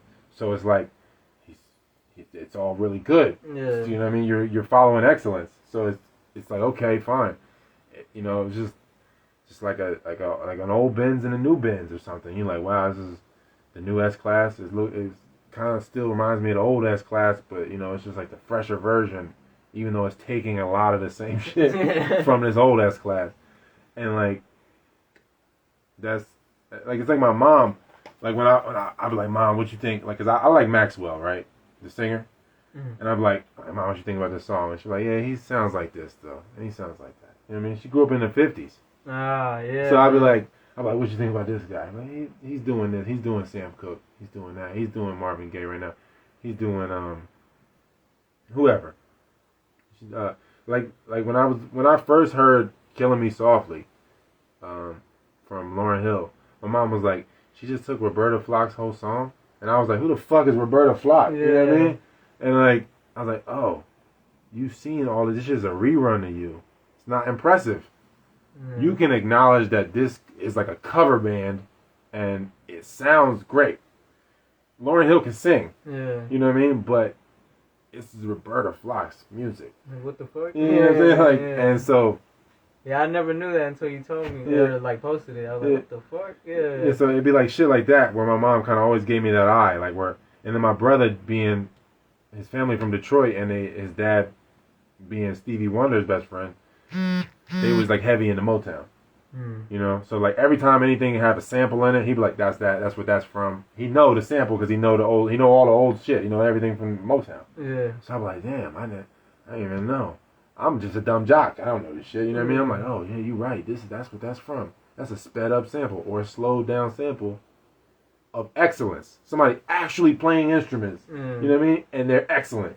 And then somebody stole the shit and slowed it down or sped it up. And it's really good, you know. But it's good because it's coming from excellence. Yeah, and I just sample that shit. And I think that's fine, you know. It's just like a cover band, you know. And that's kind of how whenever I listen to rappers now, I'm like, it's like a cover band, you know. And like, I don't have a problem with them. I think that they just don't. They're not rapping to me as I look at it. You're rapping to people that don't know this shit. I like the guys that you liked, so I can't act like I don't know that. You know what I mean? Like when I listen to anybody, like I listen to J. Cole, like, yo, it just sounds like Jay-Z, man. The whole fucking flow sounds like Jay, just with like a different content. Same thing with like Lupe Fiasco, like y'all just sound like Jay to me. The whole cadence and flow is all like y'all love In My Lifetime Volume 2. You know, even Nipsey kind of too, like they just was in love with that fucking album, and like it came through, like, and you can see it in the flow that like that this bled through, this influence bled through. But then it's like, who's really being themselves? You know, when you look at this shit, like, who's really being themselves? And it's like, you get like glimmers of people, like, where it's like, that's why I think Jay is nice, because he was more sober all his career. He was drinking very minimally, not smoking weed. I think that's why I'd be like, damn, Jay, he deserves the money he has. He was not doing that. He was being more himself. And you don't see him going through what Puffy's going through, or what Suge had to go through, or what Pac went through, or like Nas going broke and marrying, you know, Khalees and going through all of the allegations with that. Like, he didn't go through that. He was more himself the whole time. You know, like, he deserves the things he got because he's being more himself. Like, I don't think he's the most talented, but what does that really matter? Like, as far as the results. Yeah. You know what I mean? Like, I'd be like, damn, Nas is more talented, but he didn't do the work, so. If you say he's the best, somebody said Jay's the best, I'm like, I'm not gonna argue with you. Fine, he did the work. It sucks. It's like when Tom Brady wins. Like, he did the work. He did the work. He didn't miss nothing. He was just his identity got so shrunk into this thing, and he didn't have no other talents. He didn't have nothing else there. That's why Brady ain't got it. You know what I mean? He not with his family now. You know, just shit like that. Like, where Jay, you know, it bleeds through. People be having their dysfunctions bleeding through because they just like. They really get self-absorbed into an identity that is not the whole them. But I don't know if you can even do this shit on that level and not give too much give too much to a fake identity. Because you gotta kind of create a buffer so that you know, like, this is who I am. It's a wall, This is who I am. It's who I am on the inside, and they're getting that. And I can't let them get too much because I gotta keep this here preserved. So I know. So I don't lose and really think like, I am who I rap about. I am who the shot me. I mean, like, I am the motherfucker that'll shoot you, and you know what I mean. Like Tupac, like you shouldn't have been kicking dudes in the club. At the fight, you shouldn't have been doing it. You shouldn't have even been there. You should have been left already. You should be with Mike Tyson somewhere. You know, but the line was so blurred. He was so in it, and I think that's what happens when it further it gets from organic. You get that Hollywood divorce. You know. Yeah. So I don't know. That's kind of how I look at it. But then on top of all of it, is the skin color thing. Doesn't make it any better. They don't make Drakes in dark skin. If they did, no one would care. Type of shit. You know what I mean? No one would care. They're like, yo, Kendrick, fucking this song went #1 on Spotify. I'm like, because he's attacking Drake. If he made a song, they just made a song, no one would care. Not like that, at least. His fans would care. You know what I mean? Yeah. You know, he's always gonna have his fans or whatever, but not on a Universal or whatever. You know, it's like you're attacking the Universal guy, so you get some more notoriety. You know what I mean? And you know, it's like you should just be thankful that this guy responded and that you could get your money, and like y'all stimulated people for a minute and everything. Like, it's kind of like the same thing with the writing thing too. They do like, yo, this dude wrote for Drake or whatever and everything like that. I'm like, anybody, especially if they're snitching. I think, you know, if you're like, yeah, I wrote for the dude and you're trying to expose him, it's like, wow, now you're never gonna make another hit. Why, you know, you could have just wrote songs for him, because if you perform them, no one's listening, bro. You know what I mean? No one's listening to fucking Daylight's fucking record. I think Daylight can rap his ass off. Again, I haven't heard no Daylight songs that I'd be like, yo, I'm about to listen to this joint repetitively or something. Like, nah. I think he's an incredible rapper, though. But, like, if he writes a song and makes a song and performs it, it's going to have a small reach. But if he writes it for Drake, it reached the world. And then y'all both eat. But then it's like, you snitch on the fact that you gave the guy with the massive workload that could make a song if he wanted to, but is just constantly working and is basically Michael Jackson. Like, nobody comes at Michael Jackson like that. Michael Jackson had people writing shit for him. Nobody comes to him like that. His workload was insane. I don't think it's all right. I think I would never have nobody write for me. But at the same time, it's like, I'm not trying to make a bunch of pop records to where I'm on tour to the point where I'm like, I'm tired. Give me the song. I'll do the song and we'll get money and fine. I can make a song right now, but I gotta go to do the show. Got shit to do. Yeah. I gotta do the show. We gotta, you know what I mean? So I don't have time. And like, so it's like, yeah, fine. I think Drake could rap and make a song and write raps. I don't think that's really a problem. It's not. I don't think that ghostwriting is something that he necessarily needed to be a good rapper. I just think he's so busy.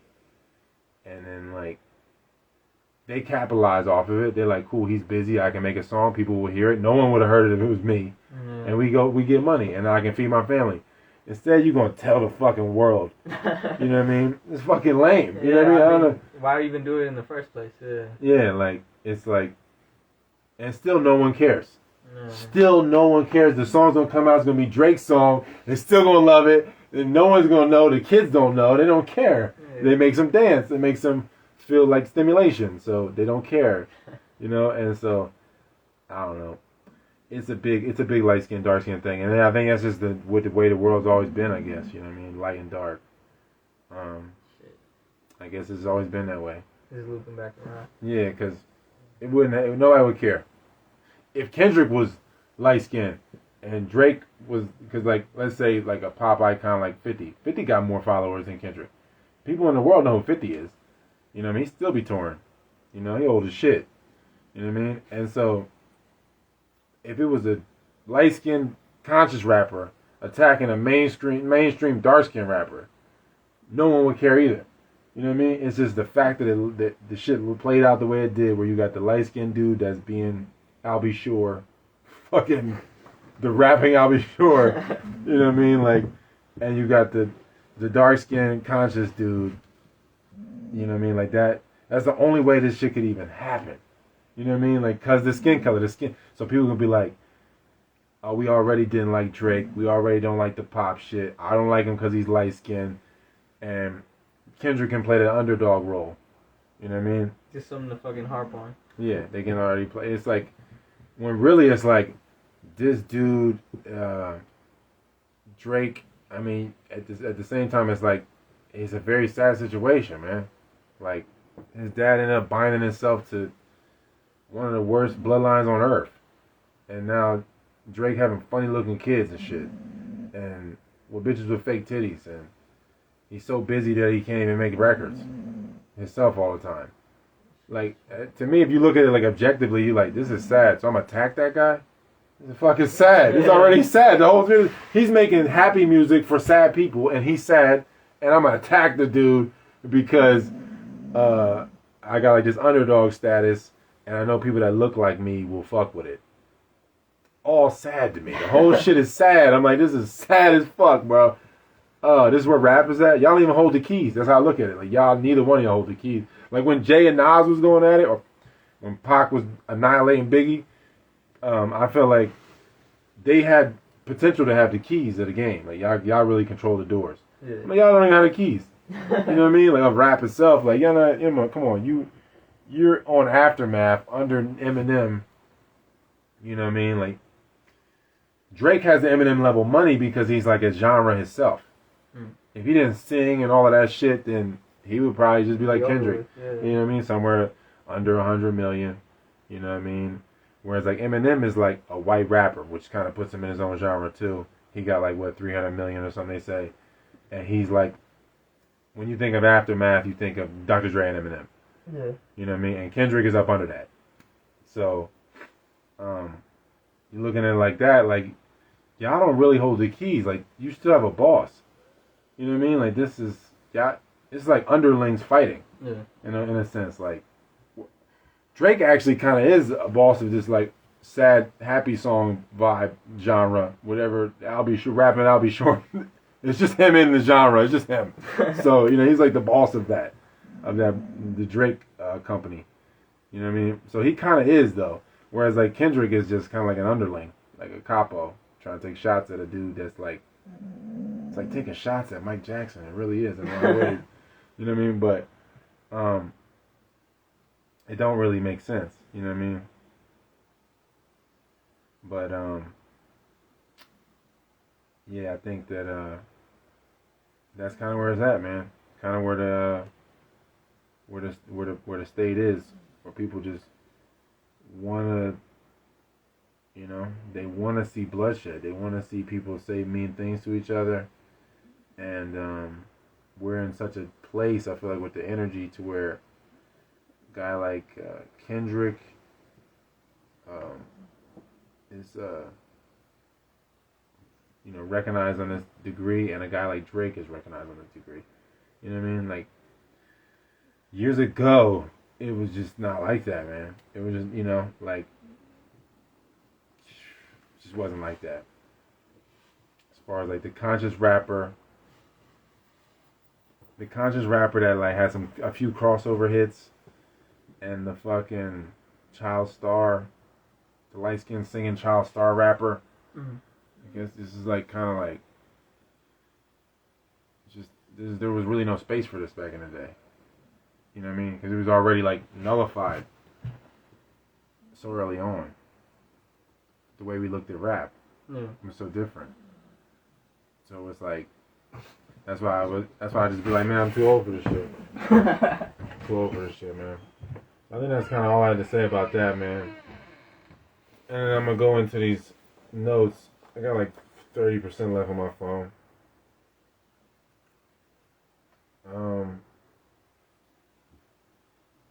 I just want to talk about like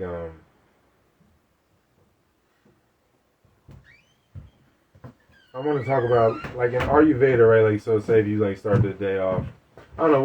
Matter of fact, I'm gonna hear what you had to say about Kendrick and Drake, though. I don't know if you had an opinion on it, man. Nah, man, I can't really say I ever. Because whatever you think, I think it's fine. You know, I don't think. I mean, just. Nah, yeah. Like personally, I can't really say I ever really listened to like I would listen to the shit that's on the radio, but I can't really say I ever went full in with Kendrick or Drake, man. It's crazy. Like it's more like the shit that I heard on the radio. That's basically all I did. Yeah, I never really got into it. Can't lie. I mostly listened to Capital Steez. I don't know if you heard of it.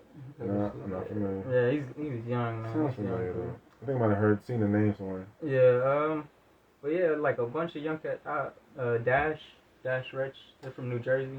I think I might have heard that name too, or seen that name somewhere. Yeah, that's what mostly I grew up on, like in 6th grade. That's what really influenced me. Dash and Rich really influenced me from from like middle school until like high school and onwards still, because I still listen to them. But yeah, I can't really say I ever got into like Kendrick or or Drake like that. So I can't really say I really have something to talk about it. But yeah, man, it's just wild how this shit's just playing out. How you're able to talk about it, man, so clearly and so vividly, and just break shit down. Cause yeah, I can't really say I ever. Yeah, I mean, like, it's some 11-year-old right now that's to say either way, pick one or the other. Yeah. I'm not supposed to be like, are you wrong or something? This is for him. Yeah. You know what I mean? Just like how you listening to that shit when you were in 6th grade. Yeah. Like, it's for you. Like, it's fine. I think that shit is perfectly fine. You know? When you get older and you in your 30s and some dude come out sounding like Dash and them, you're going to be like, oh, I seen this. Just, come on, man. Yeah. Like, all right, it's for you. Fine. Let's go ahead. Yeah, I think Dash was like the son of Damon Dash and shit like that. It's a nephew. Okay. Some shit like that. Yeah. Yeah, man. It was mostly like underground shit. Like Bones. I don't know if you know Bones and shit like that. Yeah, I heard of him. Yeah. Shit He from like Seattle or something? Or no? I don't even know. No matter of fact, he might be from the East Coast too, right? I don't know. I think my only friend that did listen to him was from Seattle though. Maybe that's why I'm confusing it. But yeah, it was mostly like underground shit, man. I can't really Bones kind of sounds like Papoose. Papoose? I don't know, you ever heard Papoose? Yeah. I gotta look it up. To me, I think if we talking about the same guy, he kind of sounds like Papoose. Yeah. Yeah. He's a skinny white boy, Bones. Oh, is he white dude? Yeah. Oh, Alright, nah. we talking about They're talking about a different dude. Then Yeah. Oh shit. Yeah. But yeah, I can't really say how to, had something to comment on that, on Drake and Kendrick. Yeah. No, I think they both can rap. I don't think it's like, okay. I don't think, I mean, it's not about to change the world. I don't think rap about to, if it was going to change the world, I think it would have been done. Yeah, it would have been done. Yeah. You know what I mean? So, I think it's a non-culture in a lot of ways because it's ignorance. So it's like the ignorance just grew to where the music degenerated to this state to where people are just rappers. You know what I mean? I think rap is fine, but I think that it wasn't like that. You know, you had like Ray Charles playing the piano, he's singing.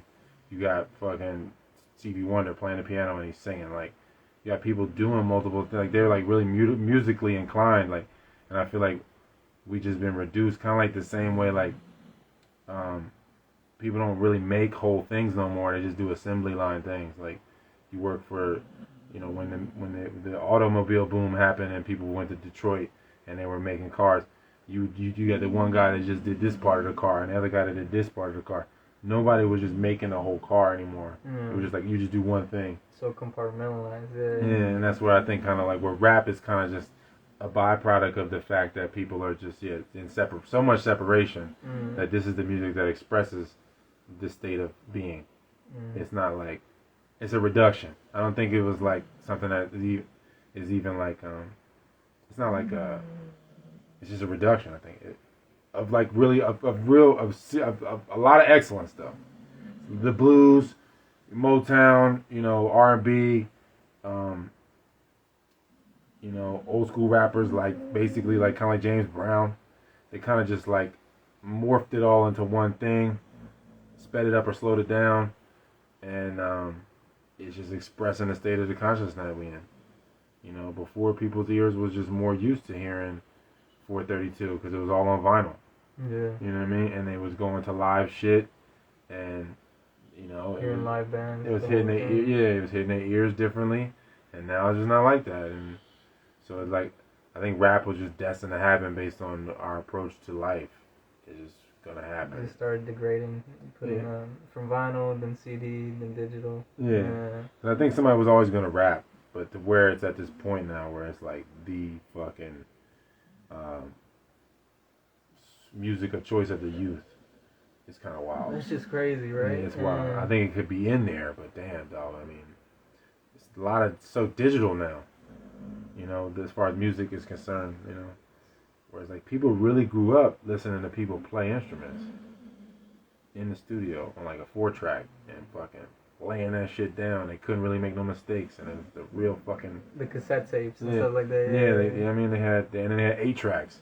Yeah, you know what I mean. So then it's like 8. It's like 8 layers in the fucking track where you have like some backup singers and some instruments in there that everybody had to do shit right because there's only got 8 tracks. One time, yeah. I mean now you can put mad layers up in that fucking joint. You know what I mean? Where you can have I can have my vocals, my dubs. I can have my ad libs. I can have the other dude's vocals, his dubs, his ad libs, and I can have the beat, and then we can have the beat switch up another part. Like it's so many different layers, and I mean it's like it's so much. I feel like whereas before you can kind of they let the music breathe a little bit. It wasn't so much jammed in there. Yeah. Like now it's like the music don't even there's no chill in it, to where it's like so overstimulating. Yeah, man, you just hear the beats and they like most of them just sound the same. It's just a constant repeat of just other shit, man. It's crazy, yeah. People sounding alike. Yeah, that's just funny. You look at the type beats, like you just search like Dr. Dre type beat or whatever type beat, ASAP Rocky type beat or whatever, and it's like this is at an AI level. The amount of people making beats that sound like other beats is at a space where like in very short time. How could you tell the difference between AI beats and human beats? Yeah, they're already doing that, right? Like AI generated lyrics and beats and shit like that. Yeah, so you're like, damn. So because you can search like Timberland type beat, and you get all these beats that kind of sound like they have his signature. If you can somehow get like an aggregate of that and put it in an AI app, where it's like, make me a beat of this shit of all this shit that I can give you, because all these humans put this together now, and I can give you all this material, and you could just make me spit me back. Just mend that shit. Yeah. And now it's like, what do we need producers for? You know, and because like rap kind of eliminates a lot of jobs in that way. Because live performance is just what hype men and rappers. Whereas before it'd be like, you have singers, dancers, all that type of shit. You know what I mean? And you have your hype men, and you have a band. And now it's like, ain't no fucking band no more. You know, like it ain't. You know. Ain't really happening like that. It's just all so many samples that there's no way I think you could do it without a gang of motherfuckers because there's so many layers in the track. But yeah. Now what I was gonna say about eating though, to segue it into something else. Like in Ayurveda, they got like a ideology, I guess you could say, like if you eat something that your body's making the enzymes to process that. So later in the day, you should eat the same thing that you ate earlier in the day. So like if you had curry, right, or if you just had watermelon, you shouldn't switch it up later in the day and have salad. Or if you had curry, switch it to watermelon. It's like you have leftovers of the same thing because your body's already producing the enzymes to break that down. So you put the same thing in. It's like your body's already ready for this. Like your palate, your whole digestive tract is like already been producing what it needs to break that stuff down. Yeah. And so I just think that man, really, like it's like the same thing in mad ways. I guess my overall point with this was like, especially like sexually, when you like activate your body to have sex with someone, like with a woman, that you your body's gearing up like on a hormonal level for the creative process. And so it's kind of like the same thing as like eating a certain way and then like you just like finish the meal later in the day or something. It's like if you like fucking this chick and then like you switch chicks up, or like you just don't complete the meal in a sense, or whatever, in a sense, complete the process. You know what I'm saying? I don't want to make it look like piece of meat, but you know what I mean. I just really think that it creates like so many fractures, man. Like there's like I have such a fractured mind from messing with opening up the creative process with multiple people and not finishing one of them. You know what I mean? Like I think if you finished the first one and then you completed it, you know what I mean?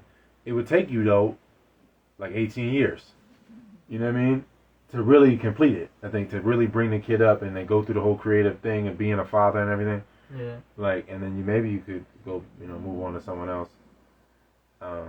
But I was activating my body to create with a bunch of different people at the same, and then I'm not finishing. So it was like, I think it really created mad fractures in my brain. Like same way like I feel like sudden death does. Like same way like my dog dying wrong, like suddenly, or my cousin getting murdered, or people dying. Like before their time, or before they, they should have really died. They separated from their body before, it was really ready. So like, I think it just creates such a fracture. Like, I don't think you even really understand it until you defragment and stop having sex. Like, I've had sex in like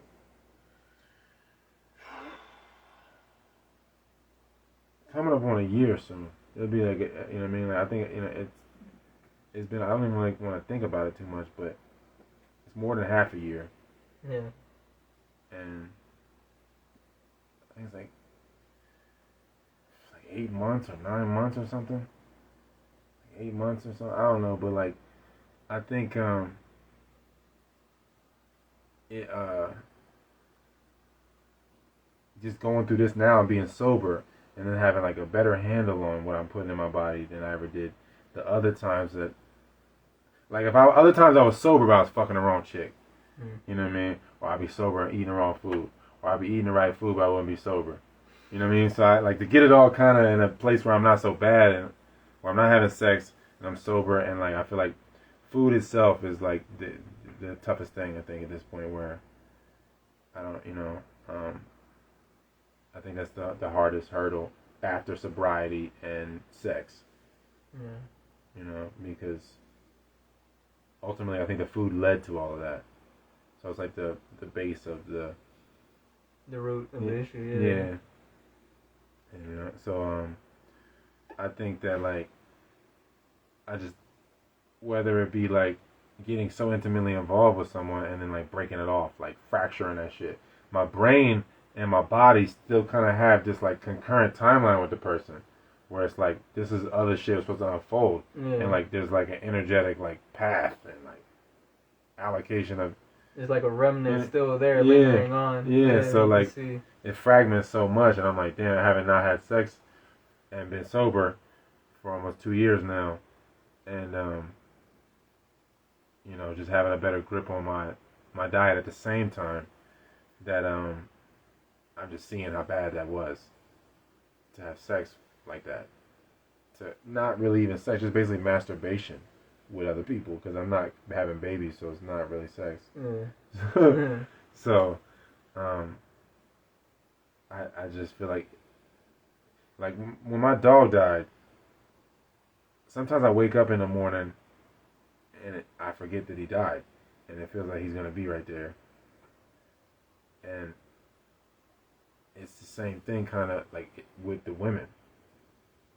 You know what I mean? Like it's like the same thing. Like a part of me is like left, because like, and I continually had to like kind of create a whole nother personality every time it happened to like adjust to the fucking fracture. What the fuck I just put myself through? Yeah.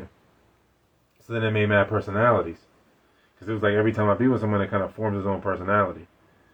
But it's like if I would have fully committed to one person, then life kind of opens up and brings opportunities that allow me to be myself more. But then it's like all the personalities don't want to die, so then it's like a fight. Like, no, fuck being trying to take the helm. I don't never. Whatever we got to do to not let this motherfucker Let's choke this motherfucker out. Yeah, so he can't be himself, because we all die and they start working together. You know, that's how it feels. Like different parts of me working together to keep me from being the whole me. And I just think that it was just incredibly damaging You know what I mean? Like it's just the most damaging of the things.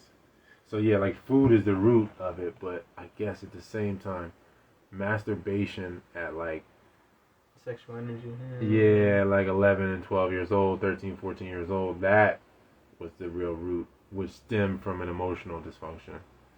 And that also had the food as well, playing that on that, like keeping my consciousness locked in that state of being. So it's just wild because like it's like a funeral. Breaking up is like a funeral, and like doing it in a fractured ass way, mad times, and then some. I don't even remember some chicks' names, you know. And that's like at one point, like I probably thought that was cool. You know what I mean? Like, and I'm like, damn, man, this is destructive. This is the most destructive thing I think. Like misplacing my sexual energy was the most destructive thing. And like, I don't like to put numbers on it because you know people always say like, if you give yourself 7 years to do it, you're gonna take 7 years. If you give yourself a year, you're gonna do it in a year, or whatever. So I don't like to do the numbers thing too much. But at the same time, I think that shit does play out. Like every 7 years or so, I kind of reach a new life within my life. Yeah. I feel like, and so I think like that I just had like as far as my all my energy, the way I like spat it out and just ruined it, wrecked it, or whatever, like for it to seep back, it's like I really gotta do. It's like when I was talking the other day when we was tripping on the shrooms. Oh yeah, bro, I recorded this shit. For real? Yeah. So you recorded that? Funny as shit. Yeah, bro. So it's just like this would be another podcast for you. Yeah, Oh shit. Yeah. And I was tripping off the shrooms, and I was just like, yeah, man. I mean, I be lying to myself. Cause I know I'm gonna forget that shit. Yeah. I be lying to myself though. Like, I be like, damn, man, I need to really water fast and dry fast. Mm-hmm. I'd be like, I could just have a smoothie, or I could just do that, and it's just like it leads to stuff like down the road. Mm-hmm. Like I might not, you know, if I have a smoothie today when I know I could have water fasted, maybe next week I eat when I shouldn't have, because I knew I didn't have to. But it ripples, and it's hard to stop the momentum once you set it up. Like once you like commit in the cycle, especially like in the moon cycle, you do it at the wrong time. It's so the emotions get like you gotta really stop that tide, that wave. Yeah, that shit's crazy. Yeah, man, because I, like, literally the main reason I stopped smoking weed, I think because of the new moon. Literally, I came here when I started making my way on the 6th. Got here, like, I got here on the, what's the 10th? Was it the 8th? Maybe. I think it was the 8th. Yeah. So I think that was the full moon, because, yeah, that was, yeah, because that's like, yo, I ain't done shrooms since the eclipse. It's been a month. Mm-hmm. You know what I mean?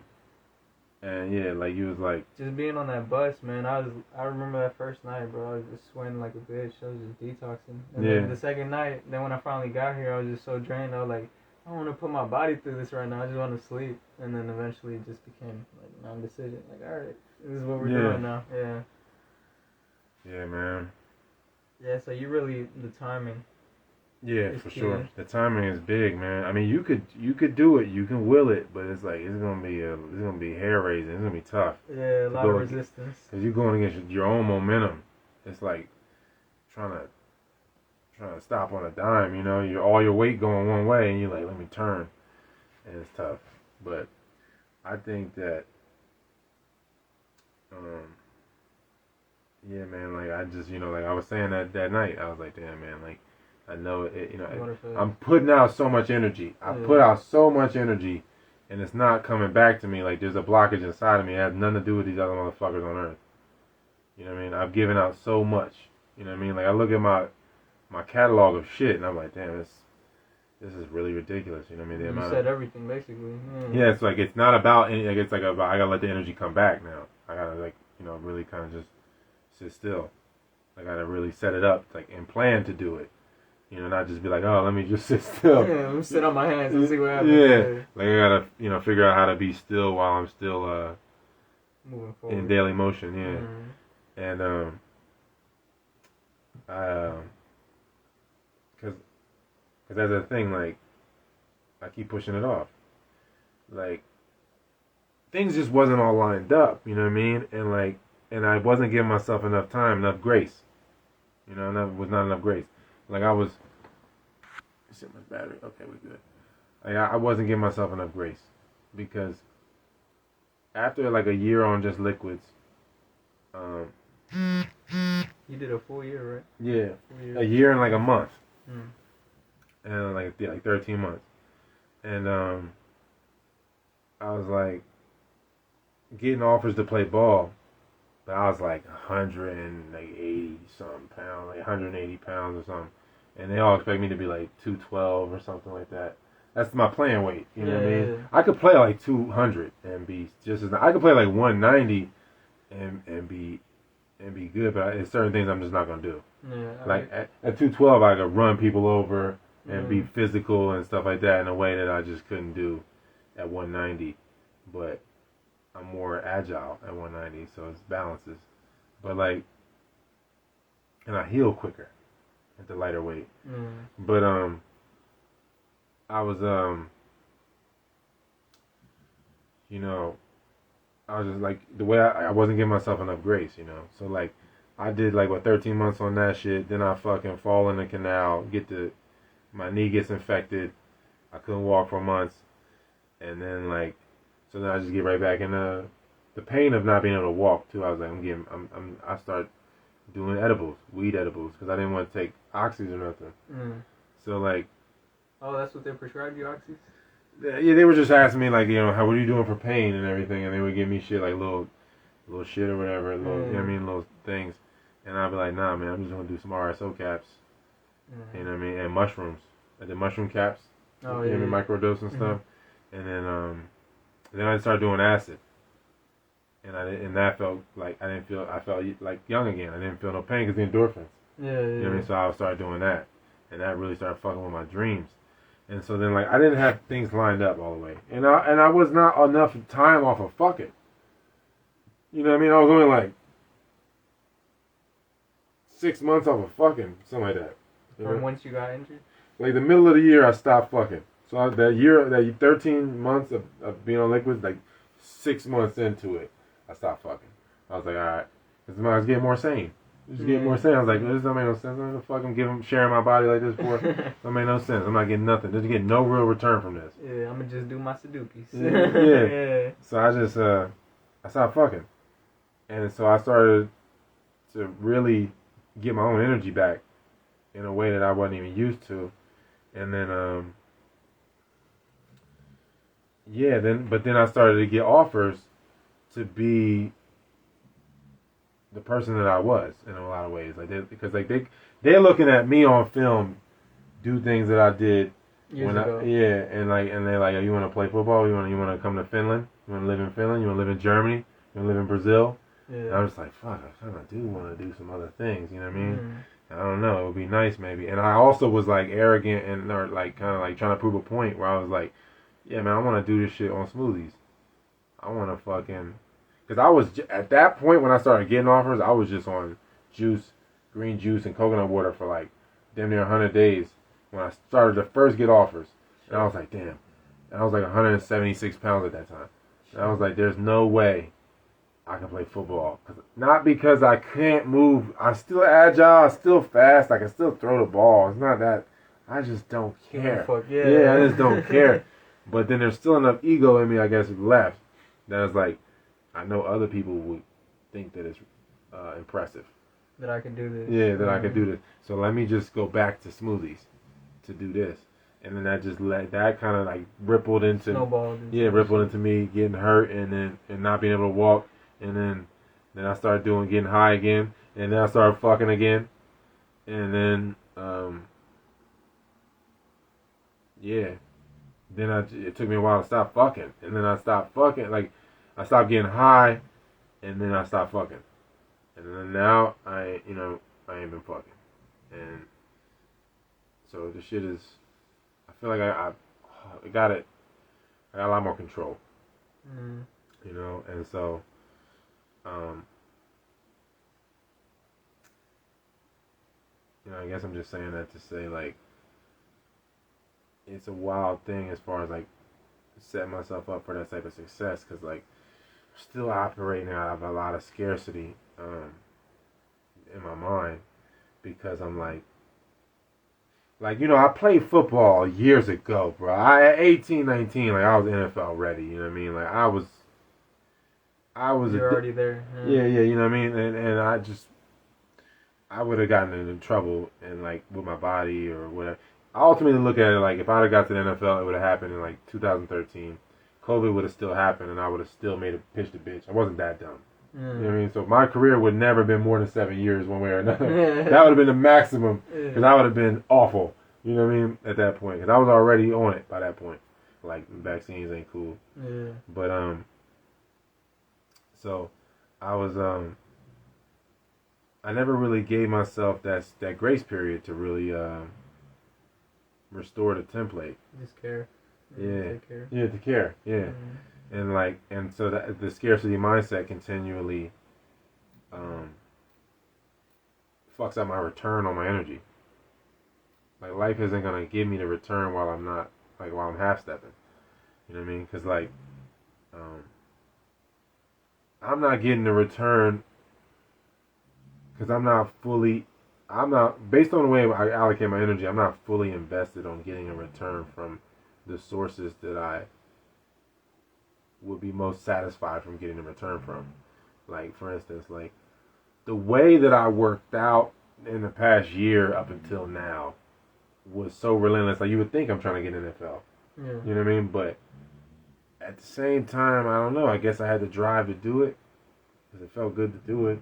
Yeah, it know? just brought you to a state of calm, basically. Yeah, like, and I feel like it's nice to get my body really strong. I think I like that. You know what I mean? There's a scarcity there where I'm like, I don't want to let go of a certain amount of weight because I want to be able to defend myself physically if I have to. Yeah. You know, but it's a defensive mindset. You know, but at the same time, it's like, if I let go of that, then I have to be very accurate. Like, if you're gonna be slim, you have to be extremely accurate in your striking ability. Yeah, fucking slim motherfucker. Yeah, because you can knock anyone out. Because we all get the same size knee, so you can fucking destroy somebody's ACL or whatever. If you kick them the right way, you can destroy the ACL. Because it's not like that shit is stronger on another person than someone else. Yeah. You know what I mean? Like, that shit is, if you kick it the wrong way and at the right velocity and accuracy, it don't matter who you are, and you're going, that shit's done. Yeah. And the same, if you get hit in the jaw the right way, it doesn't matter if you're Mike Tyson or whoever, you know, or you Tyson Fury or whoever, you know, you're going down. You know, it doesn't matter. So like, that's the thing, is like the accuracy that's demanded when you that comes with that. When you shed the baggage. You can't fucking, there's no fucking deviation from the path. It's a narrow path now. No wiggle room. Yeah, like, you know, you want, if I was to like let go of football and all that, I'm gonna have to just do, like, I'm gonna be in that bitch just doing kickboxing and jujitsu and just like I'm not doing no weights like that no more. Keeping my weight down, just doing body weight stuff and just being accurate with my kicking and striking, all types of striking and stuff. Did you ever consider MMA? Yeah, I think that's the next chapter. I feel like I don't want to do it like competitively, like that. You know what I mean? I don't have the drive to do it that way. I just want to just be able to kick the shit out of a regular person. You know? You know, I'm not trying to fight other elite fighters or something. I think if I'd have gave my life to it, that I could have been special, but it's fine. I think just average motherfucker, if I can kick the shit out of them, it's fine. Be alright. Yeah. And so. Yeah, I think that's the thing, where it's like the accuracy that's demanded of the slim person is just, but you're built to be able to be accurate, so it's not like it's a problem. It's just that I'm looking at it from a denser perspective. No, yeah, you know man. what I mean? But it's like scared to go through the keyhole. Like, I don't really want to go over on the other side and be slim and people treat me that way. You know what I mean? I want people to all be threatened that I could possibly knock them out with one punch. And it ain't got to be the most accurate punch. I hit you the wrong way, it's still going to get you. Yeah. You know what I mean? But that's kind of, you know, that creates a lot of waste. And so Yeah, no. So I again, I going from you know just switching gears in my life and to really like commit to uh, I don't even want to say detox, but just to care and not committing to negligence.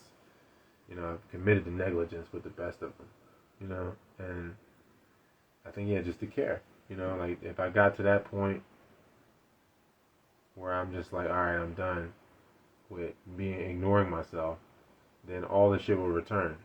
I get all my returns on these investments that I've laid out.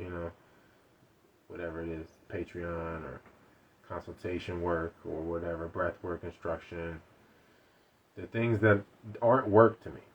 Yeah. Like that I actually would enjoy to do. It just comes naturally. Yeah, that I would enjoy doing those things. And teaching kids. All those things would be things that I would enjoy doing. But Mr. Bud. but yeah, I don't want to be Mr. Bud. I'm gonna be Taylor forever. I want to be Peter Pan. Yeah. You know what I mean? I want to grow up. And so so yeah, like I I had to give myself that grace period, you know what I mean? But I still operate out of that scarcity where like even right now I'm in a space where I'm like I want to play in Brazil because in my mind I try not to get into the psychosis of it because like 2020 happened and I was doing drugs though, and I was like in the psychosis of like repetitively doing like large doses of psychedelics and getting high like every day.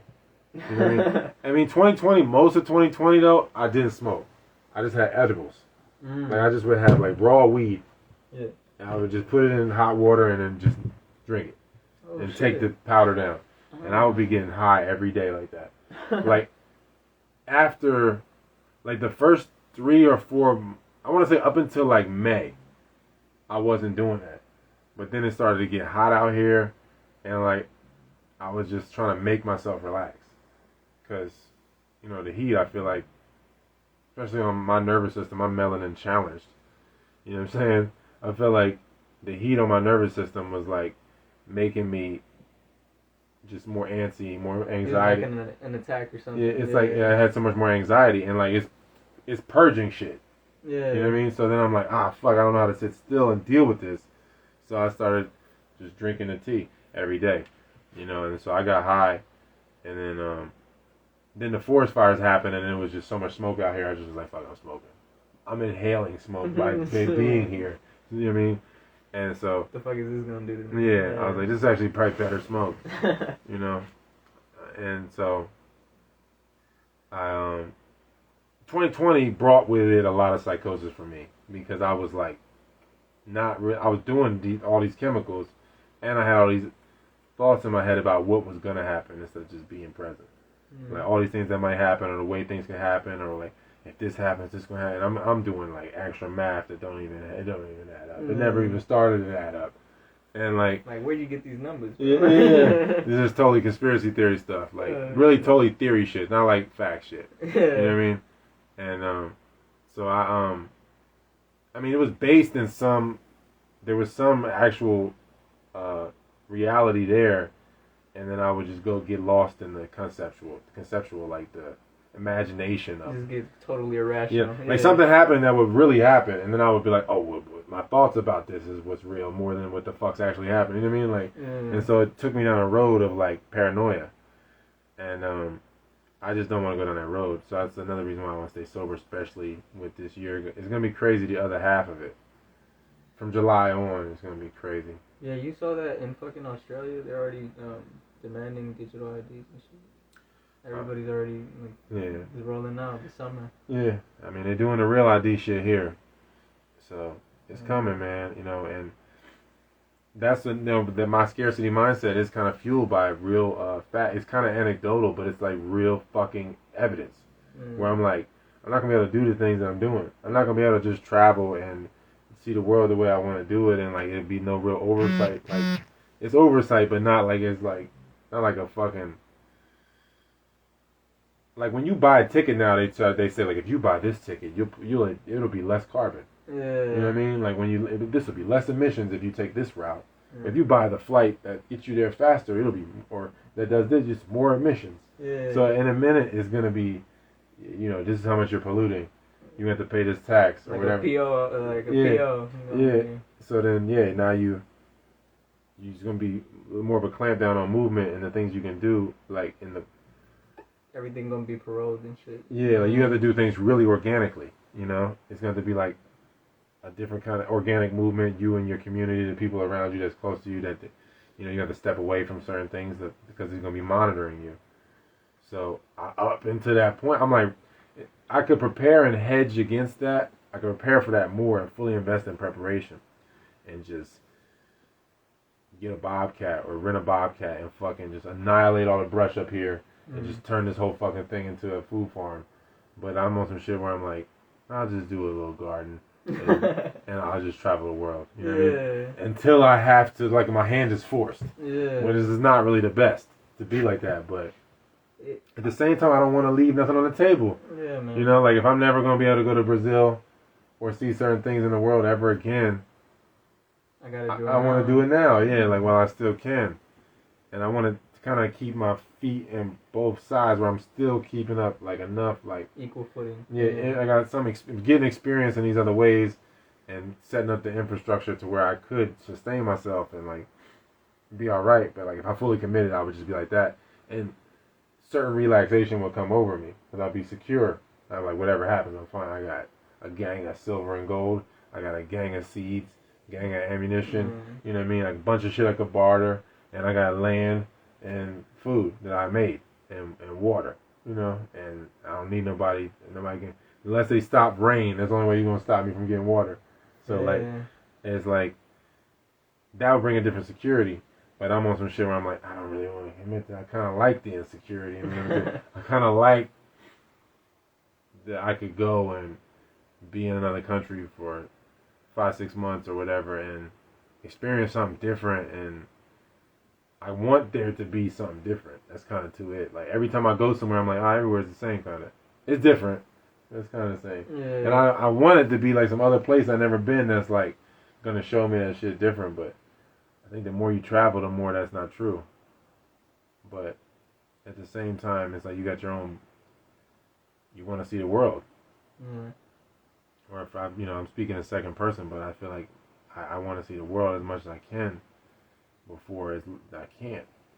Yeah, man. I mean, I've only been to Mexico, so I've never traveled anywhere. Neither has my brother or my mom. My mom is rarely, like, the last time she went on vacation was like 10 years ago and shit like that. And that was like to Galveston and shit like that. So yeah, man, it's just crazy how, you just stuck in this little pen, pig pen, and it's just like, damn, you live out your days like that shit. So I mean, that's understandable, man. I mean, yeah, you gotta. But it's like Taoist though, right? What is it, like the last verse of the Tao Te Ching is like, people grow their food or whatever, and they can hear people from the next village the over. dogs barking, and they'll be content with their lives without even having to go and see it. And shit. Yeah, like that other village over there, they're doing the same shit I'm doing. Like the same shit we were saying. Like Kendrick being like, I'm the best. I'm attacking status itself, but I want status.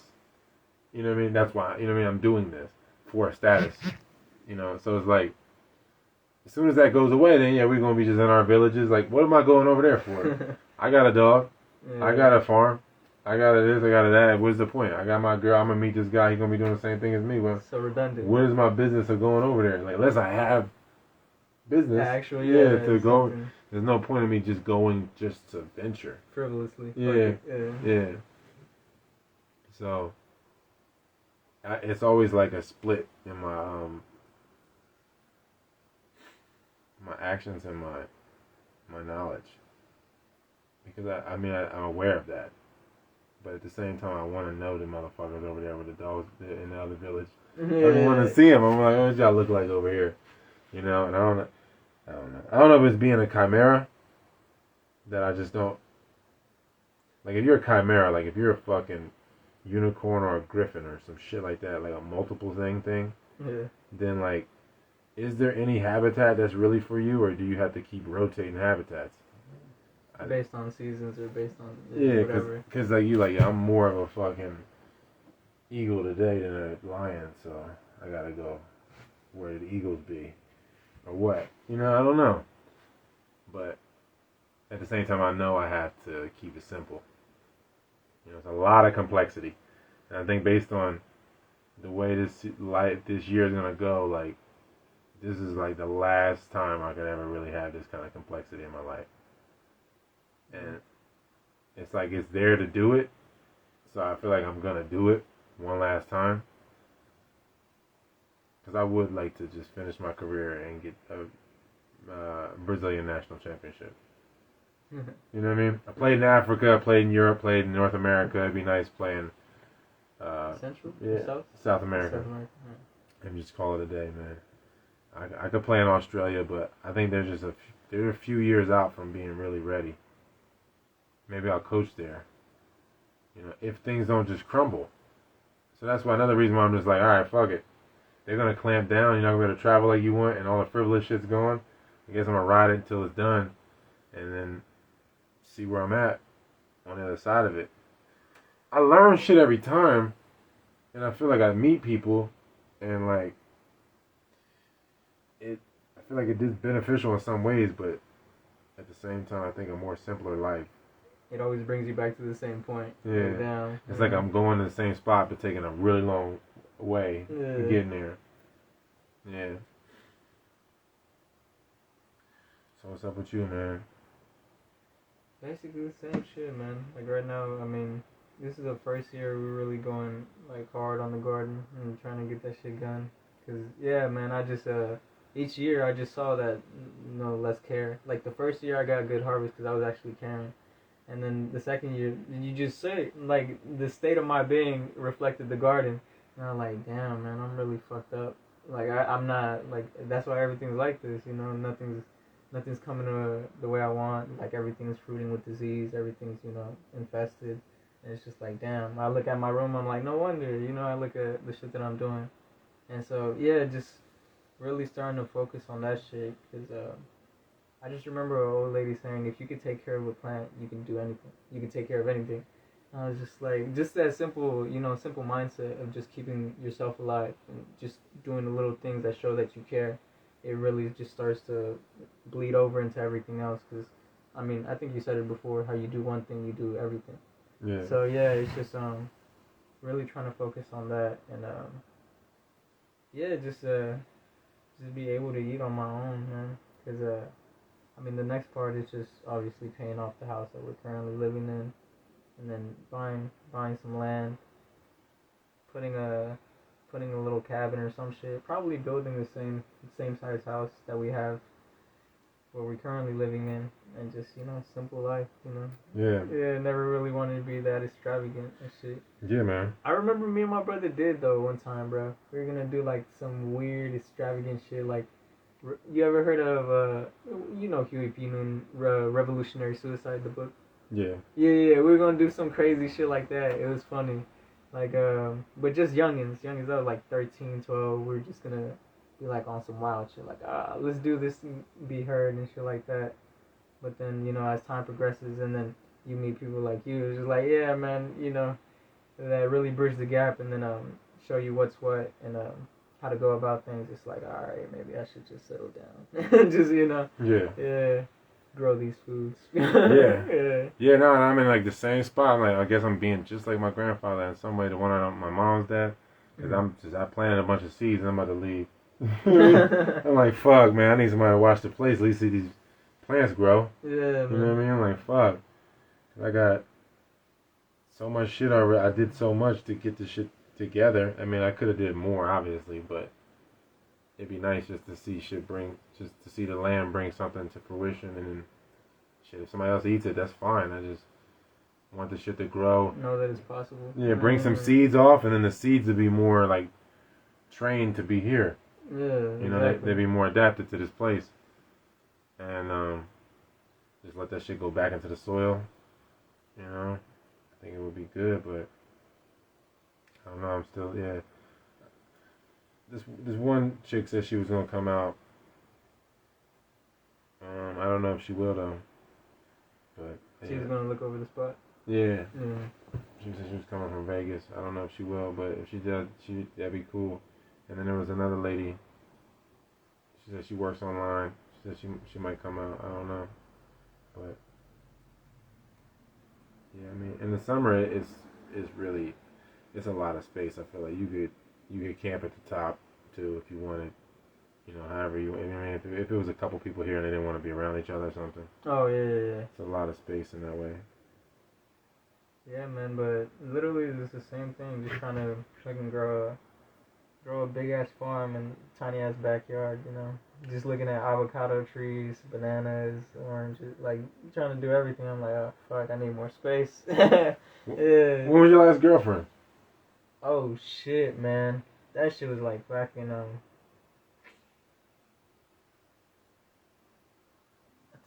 2014, yo. Yeah, for real? Yeah, cause like and then that was like a real relationship. The last person, I guess, it was like cause I remember when I first was like getting into a relationship, I fell in love with I really fell head over heels for somebody who was head over heels for somebody else, and it just caught in a loop. And then once I found out that they didn't feel the same, I was like, all right, fuck being in love. Let me do the opposite end. And then I was in the opposite end for so long until I met somebody like-minded. And it just came rippling back, you know? So, yeah, man, it really has been a while. It's just since, seventh grade. Yeah. So was you hoeing? Or no, you saying you... Yeah, I was hoeing. Yeah, that's what I was hoeing. Yeah, I was just going all around and shit like that. Like, it's crazy. I would have a new girlfriend. Like, I remember one of my shortest ones was like a week. And then, like, yeah... I would have it every other month, and it was crazy. Like, what stopped me in my tracks was that girl. What she said, bro. If she never sent me that fucking message, I would have never changed. I would have done the same shit. Cause I was like, oh, we're broken up, and like no emotion came over my face, yo. Even though I really fuck with this girl. Yeah. Like I remember me and my brother were watching Due Date in his room, and I had no emotion when I said that shit. Like, yeah, we're done. I don't give a fuck. And then she's like, oh, it doesn't matter. You never give a fuck about me anyways. You're probably just gonna be with another bitch by the end of the week. And it is really just like God speaking through her. I was like, damn. And I didn't know what to say. Like a single tear came out. Some shit, you know? Not really, but I was just like, damn. It really made me stop in my tracks. And yeah, it was just crazy how literally it was just a demon or a spirit just body hopping. Because as soon as I'd stop, I'd never hold again. Like literally, I was like, I'm done with this shit. Then it literally went into her body. And then she just went out with the whole football team, whole basketball team afterwards. Yeah, man, that's what I always say, yo. Like, yo, I don't think you can even hate your exes. I think you hate that you end up like them. For me, I took on characteristics of them, the ones that I convinced myself I didn't like. Well, I'm just being just like this bitch now. You know what I mean? Yeah. You know, and they the same shit. That's what I ended up not liking. But yeah, man. So, well, how do you think you meet a chick now? You're a different generation than me, so I'll be always wondering, like. Yeah, man. I was talking to a dude from Australia the other day, because he was trying to get me to, he was listening. He was trying to get me to go out there and play in Australia. Oh yeah. And he was just saying, like, yeah, I'll be on the dating apps. I'm like, I mean, you work for a committee for a fucking team. And you like, is what you doing? It's vicariously. Oh yeah, I'm dating apps. Yeah. And he'd be like, look, I mean, I could just go on the dating apps. We might have a game in Melbourne, and then I'll set it up to where I have a date after or some shit. I'm like, damn, man, it's shit that sad. Yeah, man. I mean, it's usually like I remember I met this one chick at Walmart and shit like that in the garden center. Cause I'd be working the register sometimes. And just working the register, she was like buying something, and it was like organic. She was I think she tagged, so she graffitied it a lot. And then I just know her name is Raquel, but it was funny. It was like we were so much alike that it was so funny that our reflection was like, I would say, oh, you graffiti all this shit, you do art, and she's like, oh yeah, I do. I was like, oh, do you have a page? And she's like, nah, I don't have a page. And then I would mention that I do music. And I was like, do you do music? Do you have any uploaded? I was like, nah, I just have my regular page. And it was like kind of that standoff, and we're just like, all right, man, well, have a good day. You know, simple like. So I feel like the only way I could really interact or meet somebody would be like through that, like walking down the street, doing some natural shit. But it's weird because you always carry the avatar. Like, cause I be like at different times, like I meet a chick and I can tell like this bitch ain't never been nowhere, but you don't know nothing. You don't know, you ain't seen nothing. You ain't never been nowhere. You don't really know nothing. Yeah. Right? And I be like wanting them to see the avatar, cause I could tell them about my escapades around the world and the things I've done and stuff, but I want them to see it. You know what I mean? And the chick was like, "No, I don't be on social media," and I was like, "Bitch, I get on social media so you can see how I be stunning on people." You know what I mean? Like, and it's like, damn. At the same time, I could just use my own substance to talk to her and talk about life and stuff like that. But at the same time, I do feel like it's hard to not be like, look at the history though. Yeah. For you know what I mean? Because those are the disclaimers. Yeah. It says before it's hard to detach, kind of in that way, because I be. When I run into people like that, I be kind of, it's admirable. I'm like, damn, you just be in real life. That's what's up. But I know you be watching shit that's, you be doing something. I know you ain't fucking organic farming out here. You wouldn't be here where I'm seeing you right now. Yeah. You know what I mean? So I'd be like, what do you do some other type of distraction? You know what I mean? So, or I wouldn't be seeing you. That's generally based on where I'm meeting them. Yeah. If I met the chick at a fucking farmer's market or something, maybe. Or at Home Depot getting soil or something, you know what I mean? Yeah. Then maybe. But, you meet a chick at the gym, or you meet a chick at Sprouts or something, or the bar or something like that. You're like, yeah, your mind is already in these few things that, it's a few patterns that you could even be thinking about. Like your thought patterns, Yeah, the only shit that makes sense. It's like I was talking to my man today about that shit. We were talking about like, he was like, man, I hate this shit with all the phones. They want to have the phones now where it's just one button and everything's voice command. Yeah. He was like, I'll be done with phones the day that happens. And I was like, yeah, it sucks, man. They tapping everything. And then we got to talking about it, and I was like, we know they've been tapping the phones, but when are they gonna come out and say they've been tapping our thoughts? Yeah. When are they gonna just be brazen about it? Be like, look, we've been listening to your thoughts for a long time. But at the same time, it's like, if you're in an algorithm and you go to fast food spot 3 times a week or whatever, and your phone is on this, you do certain things, and your locations in certain spots, you ping in certain spots, your receipts on your debit card, all this shit's linked. So it's like, what are you thinking about anyway? You only have like 10 things you could be thinking about in this algorithm that you're participating in anyway. So it's like they read your thoughts, but they're looking at your rhythm like, thinking about Burger King. He's thinking about if he's thinking about that, he only has certain thoughts available to him. Yeah. So it's like, how much they really gotta read, They're like, all right, he bought some dog food. He bought a dog leash. He bought some tennis balls, but no racket. So he got a dog. Yeah. You know what I mean? He's over here at this park, however many days or whatever, in a week or whatever. He got a dog. That means he must be thinking about this and doing this and then they can advertise to you in real time and try to influence the future through that and the flow of the energy. But if you're not because I think most people are just not having that many abstract thoughts. Shit that's out there. To even have. I don't know if they're fully monitoring their thoughts, but they probably will be if they aren't already. But at this time, we've given them so much information on us that I don't think it'd be difficult. Like, it's like, you have a stop sign, they go left or right. They're like, he's probably thinking left or right now. Right? It's like, what else is he thinking? Drive off the fucking cliff and shit. Yeah. God. Yeah, man. There's only a select few moves that it really did. You think you're gonna be with a chick from your generation? Huh? You think you're gonna be with a chick from your generation? Or younger or older? I don't know, man. I really do think she probably might be older, but I don't know. I can't. I'm pretty sure if there's a motherfucker like me, there has to be, my. Yeah, you exist, yeah. Yeah, my other. Yeah. The other parallel and shit like that, but I don't know.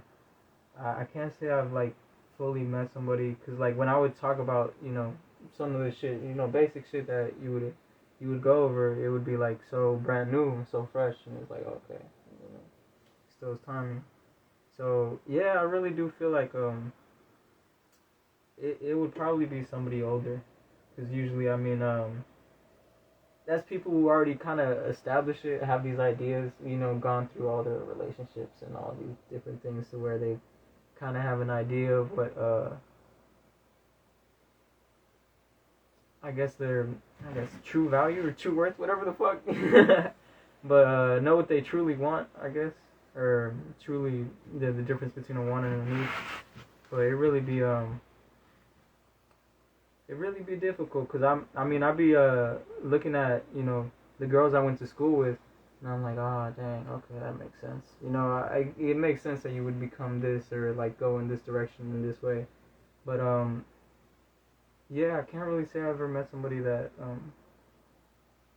fully thought introspectively in that manner, like about life, death, and like pertinent, and like making strides daily to be like, oh shit, like why am I doing this?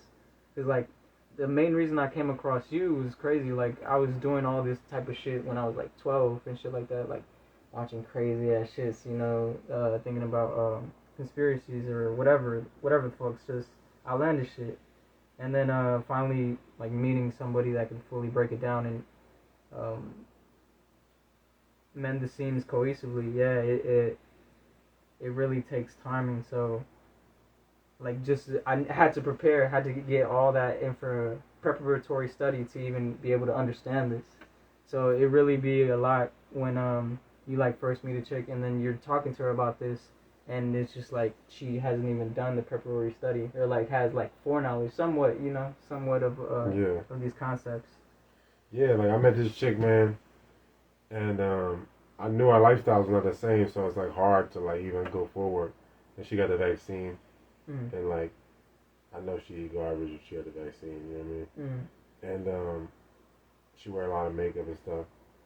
And so I was just talking to her, because she worked at the gym I was going to, and like it was crazy because he knew certain shit. I'm like, damn, it's wild that certain shit penetrated, but the rest, how the fuck did you do the? How did you fucking bypass it? Yeah, how the fuck did you get the shot? You know what I mean? And because like she was like, yeah, I think that they're gonna probably cut the lights out. They're probably gonna do like a cyber attack. I'm like, wait, you got to this point of knowing this? Did it take you fucking up all the other things to get to this point? And if so, are all the motherfuckers? I don't think everybody else waking up. I think the people that got the shit, like, they doubled down. A lot of them probably doubled down. So I was like surprised. I was like, damn, you kind of get it that this is where shit's gonna go. They're gonna have a cyber lockdown at some point. We're gonna be in the dark and we have to figure this shit out. And she got it.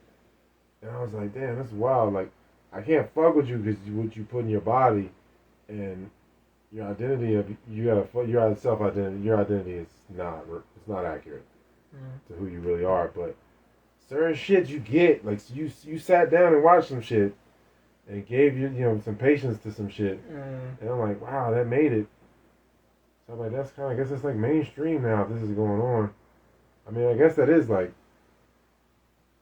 a lot of stuff is mainstream, but it's like anything. It's like you don't hear people talk about yoga. It's like if you're not really fully going into it, you don't really fucking know it, or breath work, or anything. Like I can watch basketball all day, but I'm not playing basketball. I don't really know basketball. Yeah. And so it's like Practical application. yeah. So a lot of people I think are acquainted with the concepts, but they're not really going through the steps to really know things firsthand. And it's kind of like a dangerous thing because they feel like they know because they know conceptually, and then they never really practice stuff. Yeah, man, that shit is crazy. Like, yeah, the same thing with like, just getting sober and shit. Like, I know if I stop smoking, I'll start dreaming. Yeah, we'll do it. It's just a conceptual idea. Like, I know the steps to get there, but am I willing to take it? Like, I ran into a dude that is a comedian when I was doing comedy, right? We was talking about doing shrooms and shit, and he was just talking about like the amounts he did. I was like, yeah, you ever do more, man? You ever think about doing more than just like a gram? Oh, that's it? Yeah, he's like, I think he did like a gram or a couple grams, and the other guy that was the comic, he was like, I done like an eighth or something, and they acting like this is like a lot of shrooms or something. I was like, man, like you ever think about just doing more and then doing it alone in the dark? And they're like, you crazy, man, you crazy, bro. You know what I mean? Your whiteness is showing. And I was just like, I mean, I get the amount of shrooms, my whiteness definitely shows. But at the same time, doing it alone in the dark, you really get into the bottom of stuff. You know, like what the fuck are you doing it like doing it in the middle of the day and walking around with some chick you're not gonna even be with or something. You know what I mean? Like, and so it's funny, like, cause I asked him, I'm like, have you ever done breath work? And he answered quick, like, yeah. And I was like, yo, years ago, people were like, what the fuck is that? And I'm like, I'm glad that you know, but you don't really know it. You know what I mean? Like, I know you don't really know it. Cause a fucking gram wouldn't scare you if you really was like, yeah, I'm on my shit. I'm on my Dean. I'm doing fucking breath work consistently. I know my nervous system. You know, I wouldn't have to explain it to him. Like, this shit, like, do you ever do it alone and just do some breath work or something? And then, but they feel like they know it because they watched the video and they did it maybe a little bit. Did some Wim Hof, or they got like some psychedelic experience from it a little bit, and they feel like they know it. And I'm like, this is dangerous. I'll be seeing people because the dots aren't being connected. That's what makes it dangerous to me, I think. Like, I see people advertising breathwork seminars and stuff like that, and I'm like, this is cool, man. I think it's great that you get in touch with this, but there's so many other little things and nuances that like tie it all together to where you have a holistic view of life, to where it's it's really gonna be beneficial for the world. You know, your growth. Whereas like I notice is like you trying to do breath work so that you can be like a better IT guy, or so you can fucking, you know what I mean? The things that people are trying to get better, use these things. It's the same thing for me. Like, I wanted to be vegan to be better at, I was like, oh, it's going to give me an edge. I'll be a better quarterback. It's like, no, I should just be trying to be the healthiest motherfucker I can be. And then whatever job or whatever work aligns with that is what I'm doing. But people be like, I'm going to be the best advertiser. I'm going to use the breath work to be better at it. And it's like, all right, man. I don't know, I just feel like it's that you're doing the right things for the wrong reasons, and it's like it's kind of like the same thing about the relationship with weed. I feel like it's like this herb is helpful. You're doing the right thing for the wrong reason, doing the right thing the wrong way too. Type of shit, man. Cause I wonder how much people eat fucking weed. Nobody, because they hate it because they actually trip. Yeah, exactly. Balls, and then you're like, no more of that shit. You know what I mean? I want to be addicted. I want to do it wrong. You know what I mean? Yeah, man, it takes a lot.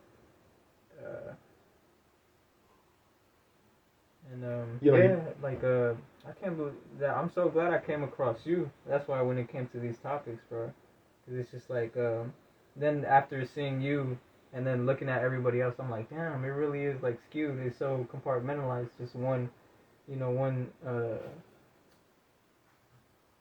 So one-sided and not holistic. Like, yo, it's not only this, like food is just means this is just if you think mechanically cleansing is gonna solve anything, then that's part of the problem. Things like that. Yeah. So it's like how much of the rest of your life are you like separating? Yeah. I was gonna say, like, have you ever you know the song "A Change Gonna Come" by Sam Cooke? It's been a long, long time coming, but I know change gonna come. I feel like if I heard it, I'd probably. Yeah, everybody mad people sampled it. Yeah. But like, that song is a great song, right? But it's so satisfying that I can't listen to that song but like a few times a year. You know what I mean? Like at the max, I can't listen to it. I can't be like, yo, put that on again. Put it on every Saturday. You know what I mean? Like, no, hell no. I just feel like kind of like he did it right, and like I think that's how it is with anything really like that. Like when I be in a trance though, I'll be like, yeah, put that back on, put that joint back on, put that right, play that again, play it over again, play it again. You know what I mean? Roll up another blunt, roll up another look, give me another drink, give me another chick, I need another one. I need another one. Give me another. It's not enough. Yeah. It's never enough. And that's the crazy thing. The barometer is like, it's quality if you want to keep doing it, which is really backwards. Is that, yeah, like quantity instead of quality. Yeah. That's it. Yeah. So what do you see happening, man? I don't know. How do you see your generation taking this shit? Like, where do you see shit going over the next till 2030? Shit, man. I don't know, man, because I can't really lie. Like, I've secluded myself from the world so much to where, like, my only contacts are, like, my mom, my brother, like, my immediate family. It's so crazy, yo. I separate myself so much. But, yeah, man, I mean, just talking to cats, it's not like, they aren't, you know, somewhat, you know, hip to what's going on and shit like that. But I guess it's just, it really, takes a lot. Because, like, remember what I told you, like, my cousins, we would, talk about certain shit when he got lit. And then it wasn't until after me saying it and him finding out for himself that it was like, oh, okay, it makes sense. Yeah, hey, man, you had a point there. So I feel like it really just takes the time for people to find out for themselves. Because I used to harp over shit a lot. Like, hey, this XYZ, this and that. You're like, all right, yeah, that's cool, whatever. Yeah, man. But instead of just, like, I guess that was the main point, the catalyst that then got him to get to the next point. But yeah, I would say, yeah, mainly, it's gonna take a lot, because a bunch of people, like my cousins, they're not really focused about things like this. Like, my older cousins, I think he's like 20, he's about to be 30 or something like that, and he's not really focused on things like that. He's like, been in multiple relationships, and, like, I think he just got out of one, like, recently, like a year ago, and then, no, 2 years ago, and he got with this chick, and now he's planning to move in with her, and just, yeah, just seeing, like, the, what's it called, the reflection of, like, my cousins and what they're focused on, you know, and things like that, and, like, other people, like, the people I work with, and I'm like, oh, okay, so this is, like, the main gist. Yeah, it's basically not really, I guess, you know, it's present in their own manner for what, you know, their life requires of them. But I guess for, you know, reality and, you know, in this fucking, yeah, reality instead of dreaming, it's just, it's so skewed. Like, the value isn't going to be known until it's too late. Like, oh, shit, I should have been doing that. Oh, shit. You know, I probably should have got, you know, a backup power generator. Oh, I probably should have, you know, got some land.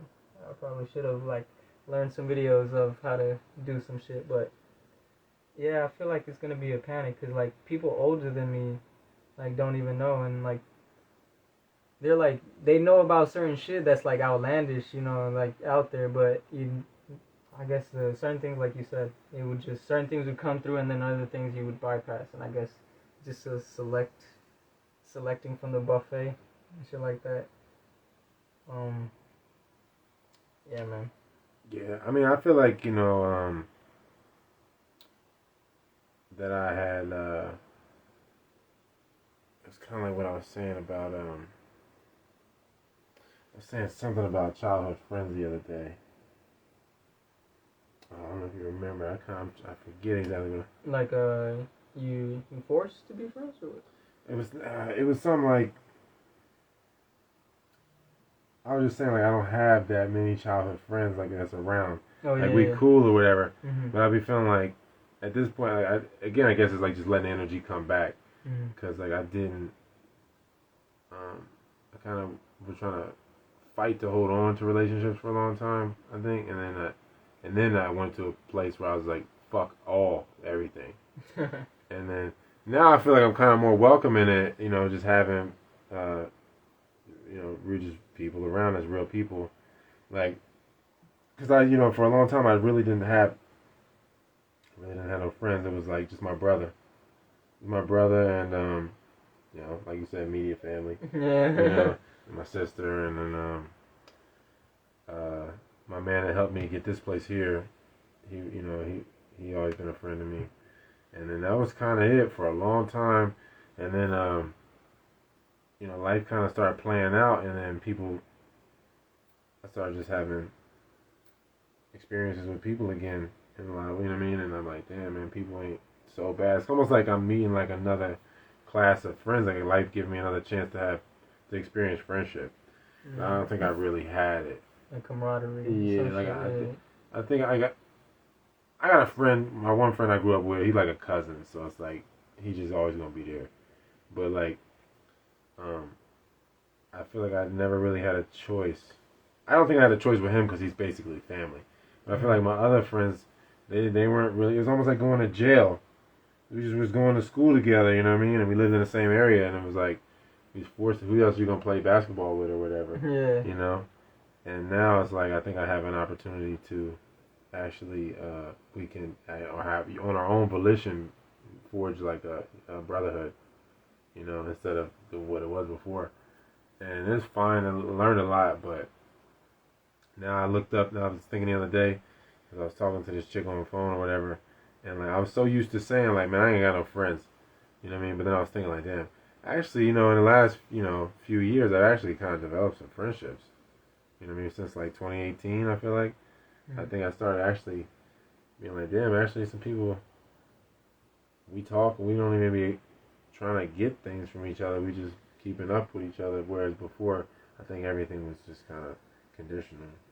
Yeah, like what you got for me? Yeah. And now I'm like kind of starting to, it took me a while to like learn that people are actually just people with you. So it's tough. Yeah, it's hard not to project.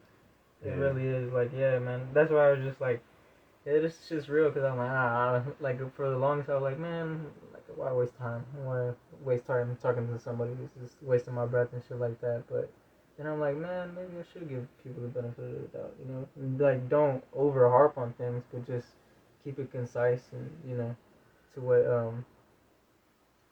tailor it to whatever they're dealing with and shit like that, Yeah.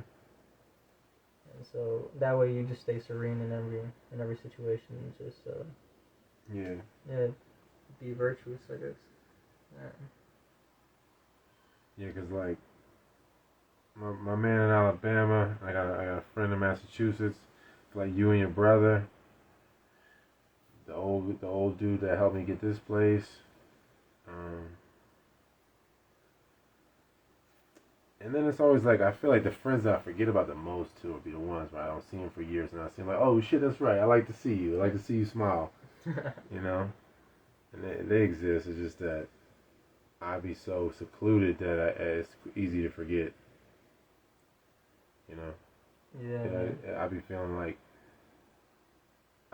really, it's easy to be like, man, I don't fuck with nobody fucks with me. Because it's like, there's nobody around, you know what I mean? Yeah, you're just used to the estrangement. Yeah. You know what I mean? It's wild. It would be nice to be closer to family, like my cousins and stuff. Because I think we reached the point where we can finally get along more. Oh, yeah. Because I'm not so pushy. And, I'm not so pushy, and then, like, a lot of the shit I've been saying is now kind of public. To where it's obvious, to where they can't think I'm crazy. You know what I mean? It's wild I should be like that, man. Yeah. But, I mean, I guess it was bound to happen, sooner or later. It just sucked that it took so long. I know, yeah. I mean, hopefully they know how to treat their kids. I think for the most part, though, I communicated a lot. I dumped a lot early on to where it's there. That's just there. A lot of that shit's still there. I mean, they just... You can't ignore it. You can try to, but it's like, oh, fuck. Yeah, they got it. They didn't want it. Put a lot of food on their plate they did not want. But, yeah, I guess let's look at these questions.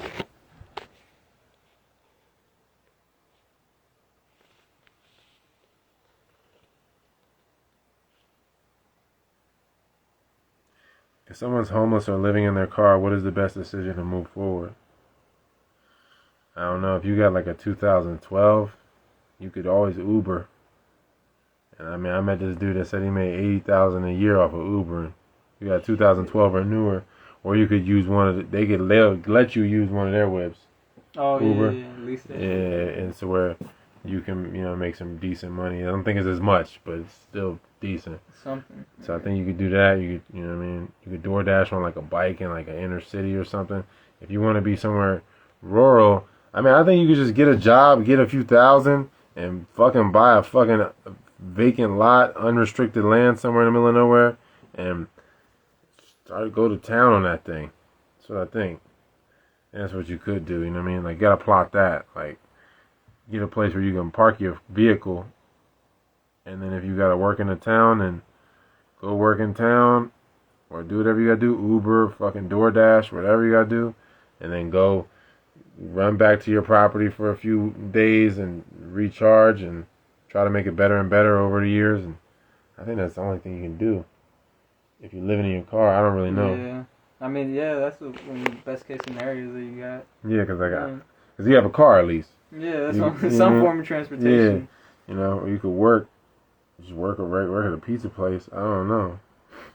I really don't know. I've lived in a car, but it's because I was doing stuff. Like, I'm just out here, I'm trying to do this comedy. You know what I mean? Yeah. I'm living in the van. You know what I mean? Or whatever, like, it's not like it was forever. You know what I mean? That was always like a transitional thing where I was like, I ain't paying for no fucking Airbnb or no hotel right now. Yeah. I gotta live on some dirt. I don't need that. I got a gym membership. I can take a shower. It don't matter. So, I don't know. I don't know what the situation is, but I think that's what I would suggest. In a parasitic society, what's the outcome look like after people have offspring? The same thing, the repetition of the same thing. No deviation from the program. That's what I would think. Pretty much. That's what I would think. I don't know, because it's just going to look all homogenized. Yeah. It's homogenized. If someone is Bunch of doodle bobs. Yeah. If someone is flowing from the core of their being, are they exuding the same light Jesus Christ did? I mean, I think there's only, like, if you're asking me, I think there's a one source of light, and you can get in the way of it and block it, or you can accept it. So I wouldn't say there's any separation there. Yeah, I think that's it, man. Yeah, that's pretty cool. All the questions. Look through the...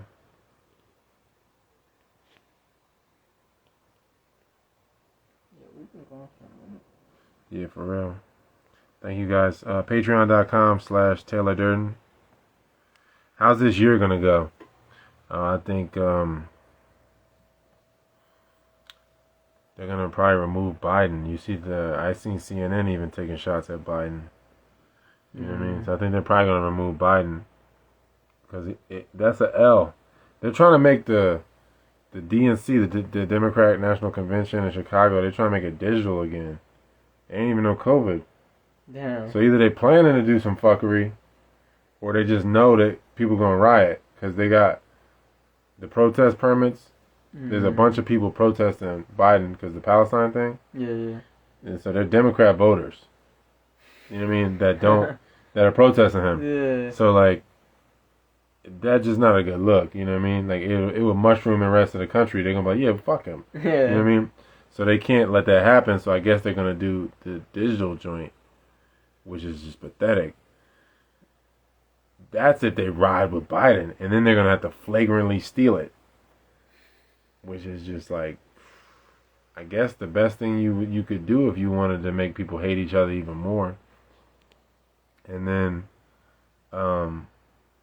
if they don't go with him, I think they could just pull him. Because the delegates control who runs for president in the Democrat Party, not the votes of the people in the primary. That means nothing in the Democrat Party. They have super delegates and delegates that vote at the convention and determine who runs for president. People do not control the Democrat Party. It's rogue as fuck. So, I think that they'll pull Biden because Biden is not a good look. Trump wants to run against Biden, so that's why the Republicans haven't impeached Biden. If they do impeach Biden, then it would expose that everybody's on the same team. Yeah. You know what I mean? That's what the elections are about. They're about reinforcing this idea that they're not on the same team. Yeah. And also making us hate each other. Yeah, civil unrest and shit. Yeah, those are the two big points. There's other birds they kill, but those are the two big ones. But so I think that would be the big thing. Chicago, the DNC will be a big deal if they do it in person. I don't know why. I don't think they will. After talking the way they were talking about, like, we're gonna do it digital. Like, ain't even no COVID. That's the way to go. Yeah. They're not even trying to let the people have a voice. So,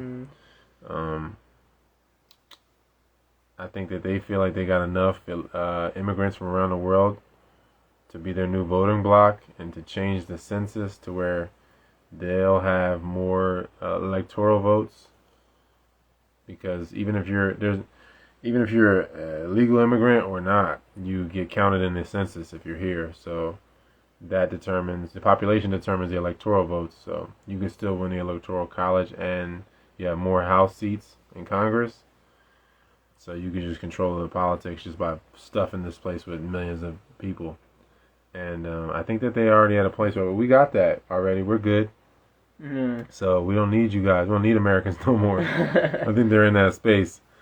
And which is a place where, yeah, they're going to try and make us hate each other and create a whole new caste system, which is like a evolved version of the same one they got going on. But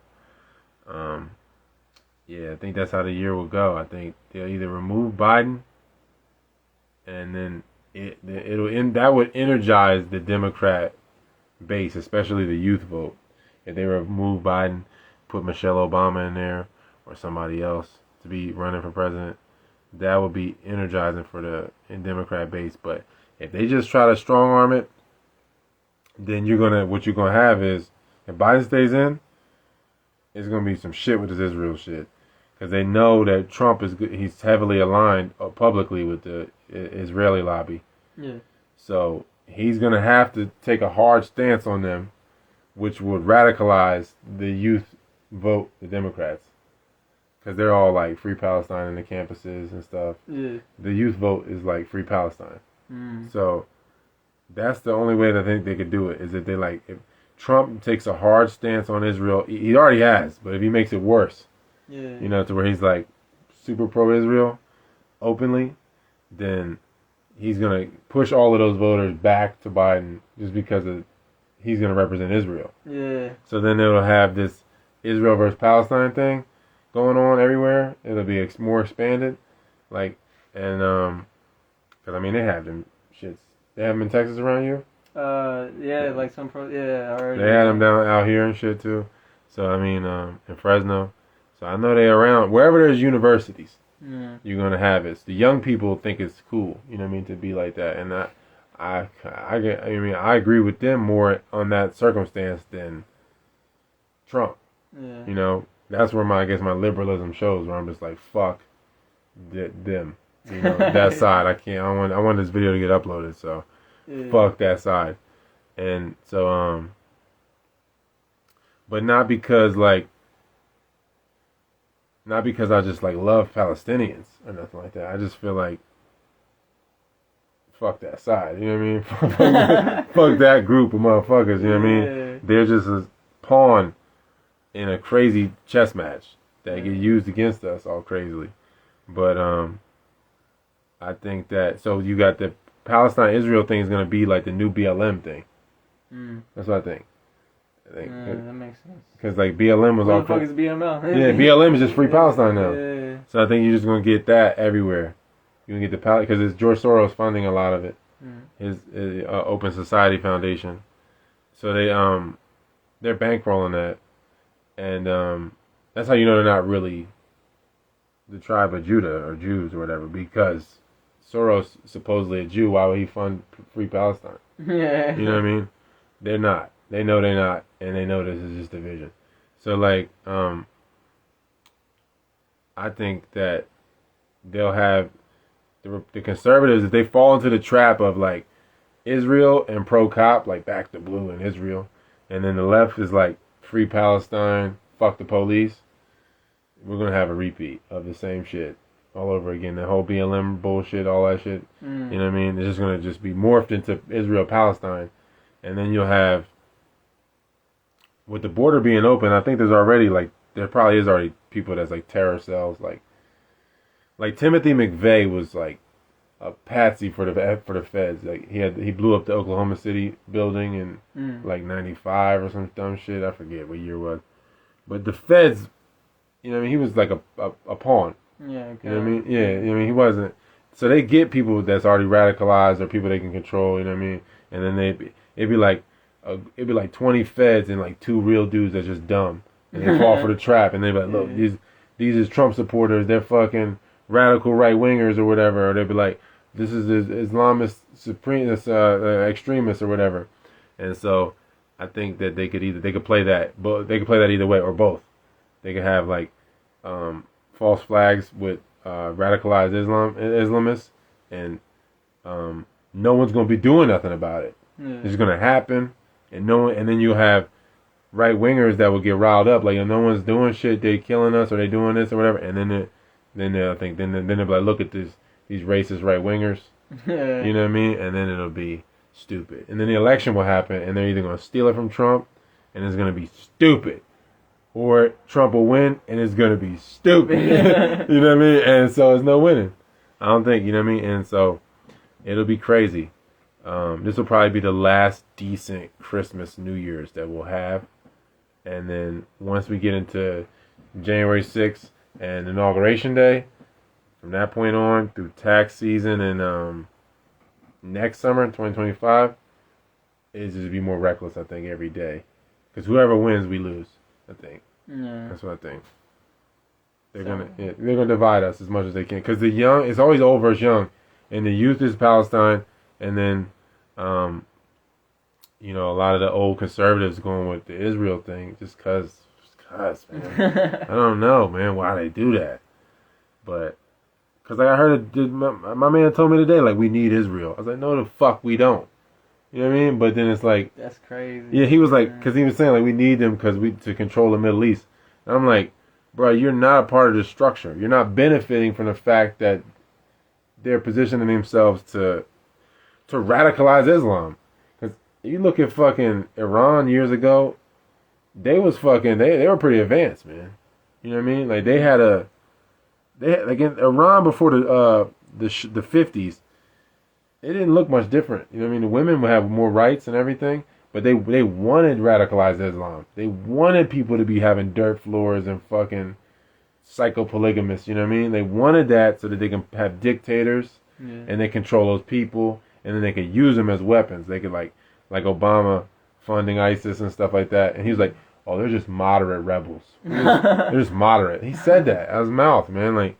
So, like, what the fuck does that even mean? Yeah. You know what I mean? They're rebels. You know, who's a moderate rebel? Like, oh, they're just terrorists from time to time. Yeah. They just do some crazy I got a shit. breast cancer awareness clip on my AK. You know what I mean? You know what I mean? Like, it's like the dumbest shit. So, they want that. You know, that's why Obama and Hillary, the administration, they collapsed. They had the Arab Spring in 2009. They collapsed the Middle East. Because they wanted to make it the poverty level. They wanted to have a high poverty level so that they could have more people feeling like they need someone to blame. And then they give them people guns. And then they say, look, these are the people that did this to you. And then they go out and do dumb shit. And then our military drone strikes them. And then they make more mad people. They be like, yeah, you should kill my dad or something. And then they hate us even more. And then it just keeps going. And then you just have Israel in the middle of this shit.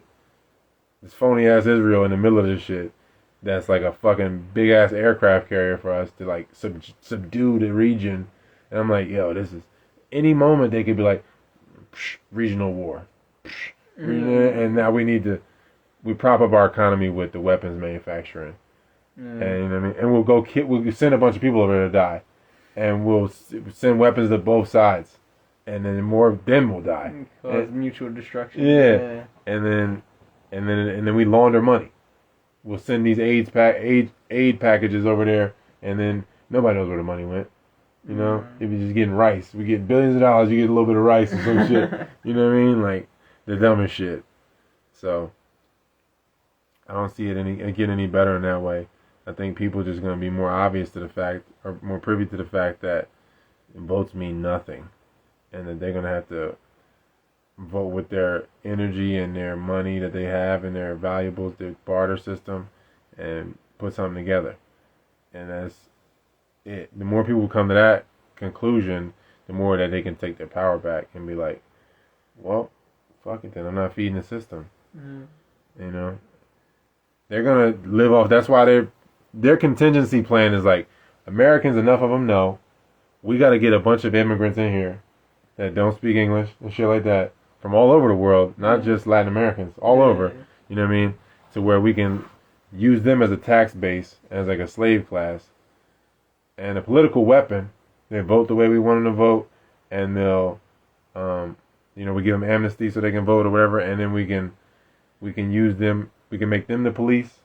We can make them the, our military. We can do that, and then the old Americans are just gonna have to withdraw from the system, and and then whoever's on that, they're gonna, it's gonna be a parallel universe basically.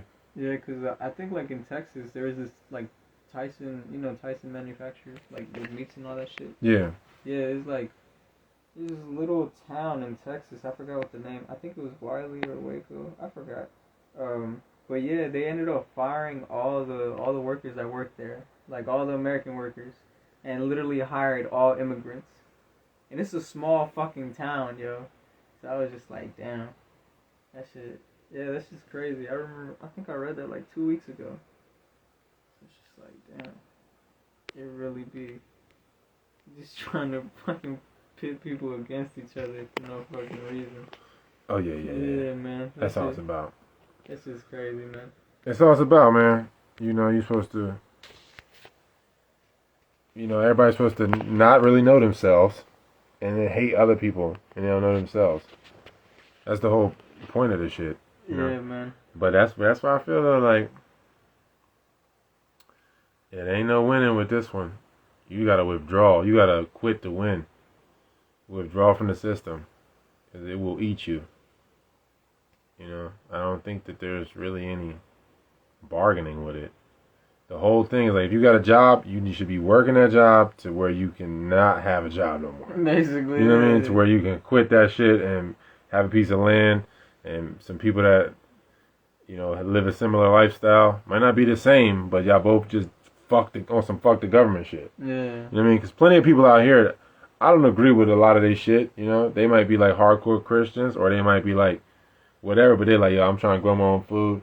I'm trying to, I have my own guns, and I'll be my own police. You know what I mean? Fuck that, Yeah. And we don't have the same lifestyle, but you can rock with that. I can fuck with that. I'd rather have that person be my neighbor, you know what I mean, than somebody that's like, not trying to do that shit. Yeah. Because there's plenty of intelligence here. There's plenty of people that have a lot of know-how. Yeah. They wouldn't be up here if they didn't. Yeah. You just need, you're going to need like dentists and doctors. It's a dentist dude up the hill though. But you need like some dentists and doctors to be like, all right, fuck it. Fuck the system. Fuck it. At this point, it's gotten too bad. We just hurting people. You got to get enough of people. That what we really need within Big Pharma, for people to be like, we're just hurting people. I got to stop and go do this organically because I can't. I'm just participating in people hurting people. Yeah, so that's what we really, I think, need is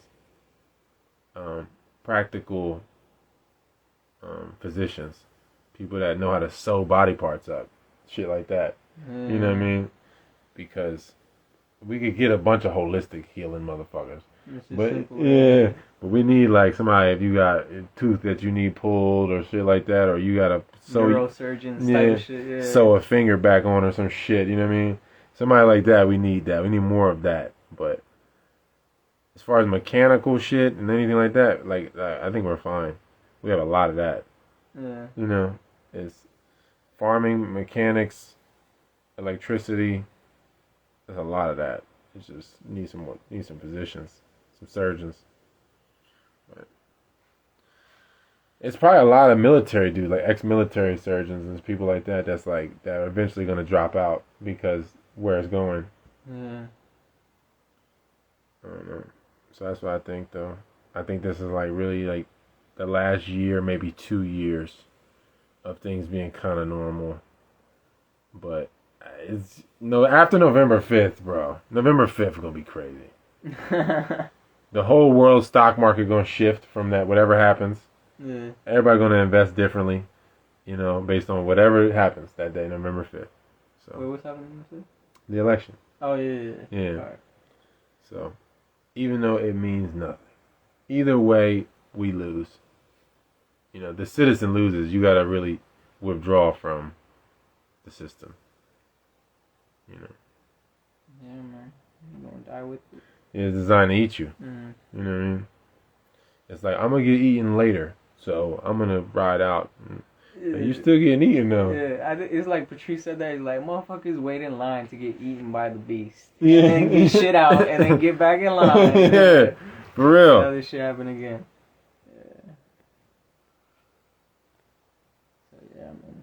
It's gonna take a lot. Yeah, man. I don't know. I think that's it, man. I mean, I don't really have much of an opinion on Palestine versus Israel. I think that, I mean, like, y'all already know how I feel about it. The Balfour Agreement created Israel. So it's really a British territory, and America's still basically a British colony. So, but Britain is ran by the Saxe-Coburg-Gotha family. They act like they're Germans that changed their name to Windsor, but they're actually Scythians from West Asia. So it's a funny thing to follow. It's like these are parasites by way of Ukraine, by way of Germany, by way of the UK, by way of America, by way of Israel. Like, you know. So That's a lot of pillaging. yeah, it's a lot of name changing to hide the fact that it's a bloodline. They act like, you know, whether they're Christian or whatever the fuck they act like they are. They all fucking just a bloodline that don't really have. They believe in, if they believe anything, it's fucking Satan. Just againstness, total adversarial approach to life, to just be against nature, subdue nature, don't unify with it. You know. So I think that's, and they're slave. They're initially, you know, a demon, a slave. You know what I mean? So Just a higher level. yeah, since they run shit, most of the world is a slave now. So. Different, you know, some slaves is like, I'm being eaten last though, so I mean, you know, it's fine. You know, I'm not being eaten right now. I mean, they're just nibbling on me. Yeah, man. Yeah. But I can still watch this Netflix. yeah, I I still got the roast of Tom Brady out there. That's going. Yeah, this dude today was like, "You heard that, man? You seen that shit? Everybody was on their A game." I was like, I mean, it was all right. That shit was okay. I mean, come on, man. Yeah. You know, I'm just glad that they said that Tom Brady was cheating all his career. That was the best part. I felt like they had to. If they didn't, it would be like, man, this fucking sucks. Yeah, what kind of roast is this? Yeah. But yeah, I don't know, man. I guess that's it, man. Patreon.com/Taylor Durden. Thank you guys for tuning in, man. Patreon.com/Taylor Durden. Yeah, it's $4, man. And I'll be having more. I'm just moving around. I'll be moving around a lot in the next 10 days. So y'all will see where I'm at.